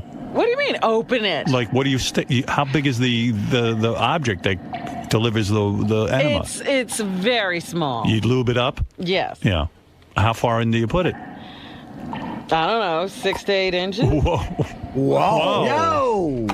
6 to 8 inches. Yeah. Wow. That's like when we hooked up the hoses for the orange juice. Just right in, yeah. That's Can you walk around with the liquid in you? No. No. You lay on the floor. Yeah. You lay down on your back or on your side? On my side. And what do? You read a book or? I meditate. Yeah. It's painful. Rest, Is you it painful? contemplate things. No, it's like, if you have to go to the bathroom really bad, sometimes you have to sort of, live through that. And get yourself through that. When the coffee comes out, it comes all out in one toilet? In other words, you don't flush. Toilet, I don't go to another. Does Duty ever come out with the coffee? Surely. Oh, really? Oh, I wasn't aware of that. What do you think the Duty thing? It's coffee. Don't go out. Does the Duty smell like coffee? Everything smells like coffee at that point. And after you go, do you examine what's in the bowl? Sometimes. To see what Duty came out. Right? Just to try to make sure everything's coming out. What do you mean, to make sure what's coming out? What are you making sure is coming out? When you say everything, what is everything? What is everything? What are some of the things? In there. What are some things that came out besides Duty? Nothing has come out besides Duty and coffee. Yeah. So you want to see it for yourself. I would. Oh, I always look, but I mean, I want. You want it. What are you looking for? Is there anything specific you're looking for? You're just looking for the color, consistency, texture, whatever. And it pleases you when you see what? No, it doesn't please me. I'm like, my God, where's it all coming from? I've been doing this for months. And a lot comes out. And for someone who just eats vegetables and drinks, I mean, what is coming out? A lot of stuff. Duty. Do you have to hire like a shit connoisseur to look at it? No, I haven't had any shit readings, if you will. Well, okay. Hey, I'm curious. I'm being serious about this stuff. I'm not doing it to embarrass you. Sure. You should try Dunkin' Donuts coffee. I've never shoved it in my ass, but I could do a whole 4-hour show just interviewing Robin. It's fascinating. I mean, look, if this is what's making her healthy. I just sit over here minding my own business. No, that jug. And I happen to be carrying, I have to drink this whole jug of water today, so I have to have it here. That jug is such a prominent, it's as big as your head. I mean, the jug is there. Well, it's a gallon. Everything with you is jugs. There's 3 jugs over there now. That's some jug. This is bigger than the other other jugs. That wasn't always the case. Well, good for you. You look great, though. I got to say, whatever you're doing, your eyes are clear, your skin looks good, your body looks nice. Thank you for saying that. You do look good. It seems like I'm all right, even though everybody's suggesting that I do something else. And I've heard a rumor you're thinking about changing your hairdo again. No. This is what I've heard. No. Are you thinking of changing? No. You're going to stick with your dreads? Yeah. All right. Someone said you were going blonde. Sure. All right. Have you ever done that? You ever dye your hair? Have I ever dyed my hair? Yeah. Yes. Blonde? Not blonde. What color? The same color it is. Oh, really? What? Are you gray? I have a few. Oh, so you color your hair? I didn't know that. Occasionally. I don't do it often. I go long periods of time without coloring my hair. Oh, I didn't know that. But I just did it, so that's why I'm like, oh, what are you carrying? Why don't you guys just lay me under a microscope and do your best? Well, everyone likes to know what you're up to. I mean, I can do nothing. I'm fascinated. I sit over here. I'm fascinated. I swear to you, I don't know what anybody eats out there. The fact that you can hold. Oh, what about me? The fact that you can hold a quart of liquid for 20 minutes in your asshole. How long? I'm very talented. I want to set up a competition. How long does Judith hold it? I don't know. You never asked her? No, we don't sit there with clocks and time ourselves. Yeah, I know, but when you guys were doing this the first time, you agreed on a time limit, right? No. Oh. Why would we do that? Oh, I thought you guys worked it out. Like you said, let's hold it for 10 minutes. It'll be so much fun. No. I'll bet you can hold it longer than Judith. Well, there'll be no competition. Why not? Because I won't participate. You wouldn't go in a private room? I'll participate if you participate. No, I'm not putting anything up there. I'm not going to participate in any other contest. Yes, Dominic, what's up? You have obviously shook hands with the devil, and you can keep your weight down no matter what. But the rest of no matter what. Let me tell you something, my friend. During that rainstorm on Saturday, guess who was out running 4 miles? Yeah, but What do you mean, no matter what? I work my ass off. Now, Dominic, he tortures himself, and he doesn't eat. No matter what. Yeah, but you know what? I went to the surgery. I gained half back. I'm fighting still. Robin fights. We never shook the hand you did. No, but you don't think Howard's... I'm curious about what Robin's up to. I'm not putting it down. No, I'm not saying you're putting it down, but we suffer. All of us suffer differently. Join the club. So what? What's your point? Because your mother and father are thin. You're not. It has nothing to do with my mother and father. A lot of people with thin parents who are fat. Let me tell you something, my friend. I got so angry. I'm running on Saturday. I'm doing 4.5 miles. I'm miserable. And I said, the next motherfucker opens his mouth and tells me you've got it easy because you're thin, I'm going to sock him in the face. Get down here so I can punch you. No, you said before you deserve a punch. I mean, I got to work my ass off. I could You tell. want to know something, Dominic? My weight went up to 196 this weekend. You know what I immediately did? No more desserts. Went out and ran. I cut back everything in half. No bread with dinner. And I got it down to 194. And by the end of the week, I'll get it down to 192. Well, you were jogging Saturday. To show you what I was doing, I was eating Chinese food. Right. Speaking of you jogging. But that's why you're fat. So don't complain. Goodbye. I mean, this guy goes, oh, you're so lucky. But I'm not sitting and eating a fucking Chinese food with tons of sauce on it. I'd love to eat that. That's my favorite thing to eat. But I don't eat it. Now, I could tell that you make a ton of sacrifices to stay thin. Absolutely. Absolutely.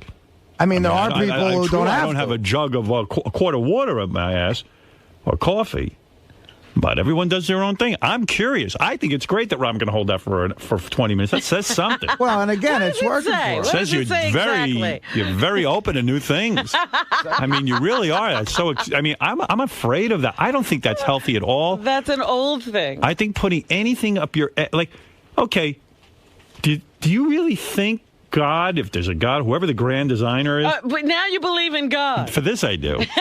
Do you ever think that there's a grand design to put something in a thing that you shit out of? I mean, to put coffee up there? It can't be. In that grand design, there was no pollution, no buildings, I've heard that. no cut down forests, no. But your asshole doesn't know no there's processed pollution. food. There was no homosexuals. Oh yeah, there were plenty of them. Who is the person that taught you about enemas? Ronnie. Dr. Ronnie. Yeah. Okay. How long can she hold a quart of water? Oh, she can hold it a long time. Oh my! Oh, she's like the Grand Poobah. Oh yeah. Oh really? Absolutely. You don't challenge Ronnie. Really? Don't How long does challenge her. she claim to hold her enema? She could probably keep it in all day and do all of her work. And Is that then- true? Absolutely. Are you really? Is that true? Robin told me she can pick up a quarter with her asshole. Someone told me she loaded in about 3 weeks ago. That still hasn't released. You know what? That makes sense. Did you enema with Dr. Ronnie? Well, the day Judith and I, Ronnie was off in another area doing her own thing. And because she is your guru and guides you in this, did you say to her, gee, Ronnie, how long did you hold your enema? No, I didn't ask her, but it was just a general conversation. Right. And she was saying, I have held them as long as. As? I don't know, like an hour, Wow. just, then she said, I sometimes have to jump up and down or dance Why? to get it out. I mean, she retains it? Like she can't release it? You know what? That makes sense to me because I always. I shouldn't Her be ass is telling like an oil Ronnie's field. stories. Well, I'm sure she'd be delighted to hear about this. That makes sense to me 21 because pounds and 20 I always thought Ronnie was full of shit. So Dr. Ronnie laughs at 20 minutes. She goes 20 minutes. She'd say that was very good. You Would she only say really to you, need to do 10 or 12. Would she say, oh, Robin, you're so proud of yourself. 20 minutes, I could do that in my sleep. It was not a competition Wow. like that. Someone told me Dr. Ronnie can put in 2 separate coffees and shit them out. That's true. She can separately. separate the decaf and the decaffeinated. She can do different flavors. And by the way, she can also rent out her ass as a wine cellar, too. If she swallowed some cinnamon and sugar, can she shit a macchiato? All right, Robin, congratulations. All right, good for you and your enemas. I think we've heard enough. Really, Greg, you're not going to try to interview me about what just happened on the air. Yes, I would like to. No, I can't talk about this with you. It'd have to be someone else. Why not? It's too clinical? Yes. I'm finding out too much information? It's not something I want you to think of when you're thinking of me. Oh, of course. I would never. My thoughts are much less pure than your enemas and stuff. No, but Howard doesn't seem to understand that this is something that's healthy for you and that you feel better. Why do you think he's having so much trouble adjusting to your new diet? Because it's so foreign, probably, to his way of thinking of how things go. He normally assumes that everyone is like him. And so whatever is good for him should be good for everyone. And he's very old school, like his parents. He likes to do things, it seems, very much the proper way, the conventional way. Yeah. Whatever you're doing, to keep it up, lady. Well, thank you. Thank you very much. As long as you're healthy, though, you're promising me. I'm taking care of myself. Okay. Just for you. Lisa G has a theory that Ronnie dyed his goatee last night. I think so. You're Yesterday working it on- was really white. Yeah, I noticed that too. And even the guys from TV put up a thing while Ronnie was in there. Go, look how white Ronnie's beard is. It looks like a billy goat. And, God. and, so yesterday he was a billy goat and today he's not. But I didn't see him. I didn't notice today. Did he dye it last night, do you think? Looks like it. Okay. Hey, Ron, come on in. We want to see the dye job you did on your goatee. Hey, Howard, he's running down the hall screaming at JD that he's going to kick the fucking shit out of him. Well, get in here and show Why- us your why JD? goatee. Oh, yeah, he dyed it. Yeah, I'm not saying nothing. I'm just saying you dyed it because I saw it yesterday and it was white as like Santa Claus. Yeah, because I was. What are you laughing at? So what did you do? Because yesterday it was like white. Did you realize how white it was? Like, what made you go home yesterday and dye it? I don't know. I didn't. You must have noticed. Did someone say something to you? And why are you going to beat up JD? Because you dyed. Because he runs with every little thing to Jason or Gary or something, or the TV. You know, oh, look what he did today. I haven't said You're one word. full of shit. Okay, Lisa, did JD say anything to you about it? No. Why are you blaming JD? Because he does it with everything, man. He didn't do it this time. I don't care. He could tell me from now until next year. You don't believe him? No. Wow. Someone even said in the email on the wrap-up show yesterday, like, Ronnie always is threatening to beat up JD. I didn't threaten to beat him up. You were like, what are you laughing at? Because everything is, you know, you're talking on the, you know, John invites you in. Right. So I go in and I'm talking about something, so I might not know everything, okay? Right. This one, he laughs at everything. Everything's funny. There was even one point where he started laughing, and then I laughed, and then he yelled at me for laughing. Everybody was glued to the radio. Why is that funny? Why is that funny? You were laughing first, dude. Face. You Why tell is that me. funny? Who was laughing first? You were laughing first, weren't you? Why does he have to be in here? Go to the meeting. So, You I love don't know. Ronnie, right? I love him, but this one I had nothing to do with. I'm sorry, okay, dude. right, yeah. Okay. What'd you put in there? Yeah, I got- What's this stuff? Just for men, man. Just for men. Yeah. And what did you comb it through? Yeah, they got these little brush thing. Oh. And so Wait a you minute. just did that this morning. That's a little more elaborate than just a comb through because notice there's It doesn't look bad, There's though. like a pattern. Well, You know, he it's got makes like a sure to zebra leave pattern. some- What would you like me to do, dude? No, It's but a like little brush thing. No, It's what a I'm brush. saying is, but you're like going in a specific way, no? No, it's got this little brush, right? Little small brush, and you just go through it. But you're not putting it in the hair in your head, are you? No. I got all gray hair back here and shit. Come on. But on your beard, you're doing it. But I think you did a decent job because you left a little bit of gray. Right, you don't go well, that's why totally... I try to leave it natural looking. You Although know? I got to tell you, in some spots it's super dark. Like it's That's like funny. sometimes the dye. That's No, like right in the middle there. It's like a fan. Sometimes the dye. Yeah, sometimes the dye gets real You thick know what's in places. interesting? Like, see this one part? I don't know if you can see it. Right, you just turn your head. I know what you mean, under the lip. No. Turn Right, your head the fan Oh, okay. part. Back. Right, Yeah. go ahead, point to it. here, it kind of looks like spaghetti sauce. Yeah, like it spilled on his chin. Yeah. Well, maybe I just spilled something. I don't know. How long does it take you to do that? 5 minutes. Oh, and you did it this morning because you get up early. Yeah. He gets up way early. What time you get up? 3:15. I got to take care of the dog. So like at 3:15, you're dyeing your beard? No, but it was about 3:45. Yeah, because he takes care of the dog Takes first, 5 minutes. Then he dyes his beard. I would do it at night, I think. Yeah, well, I forgot last night. Yeah. I was tired. How often do you have to dye your beard? Once a week. Wow. But Once you a let it week. go Yeah, well, for it a grows while. in, dude. You know, Okay, it take grows easy. in. All right, You get calm down. roots? Yeah, you get roots. You get roots. Your roots are showing. You get roots. But did you forget for a while, or did you? No, I'm telling you, it's a week, and It's a pain in the ass, though. They it upkeep. is annoying. I'm going to play a couple of things that have been happening, including Sal's weird pronunciations. You know the word villa? Yeah. I have a villa in France, perhaps you'd say. He calls it a villa. I hate to say this. Yeah. You're wrong. But bolt. In Italian. Get out of here. You're in America, asshole. First of all, I'll tell you what. You're not from Italy. You didn't grow up in Italy. You've never been in Italy. Right. I've been to Italy. Yeah, okay. Here's Sal from the wrap-up show yesterday. Listen to this guy. Women love men who are successful, so you have to play the success card. You have to paint the big picture.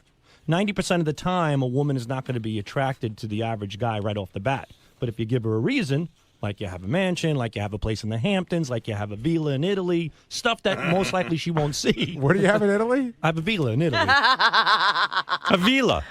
You've heard of a villa. That's the best. I have a villa. When Gary said, "What do you have in Italy?" I thought he was saying, like, you're really exaggerating. You I've couldn't never seen a guy, possibly- because you seem like a bright guy to me. Honestly, Thank you do. I am. I think I'm a bright guy, but in Yeah. Italy, they say villa. They say bene sta villa. Forget Sal being an idiot with the word villa. Okay. Listen to this. This is from the wrap-up show. Don't get caught up in what the content is. Just Okay, listen to just this listen word. to the Listen to pronunciation. it. Do you know do you remember what that whole Jim Jones thing was about? Yeah.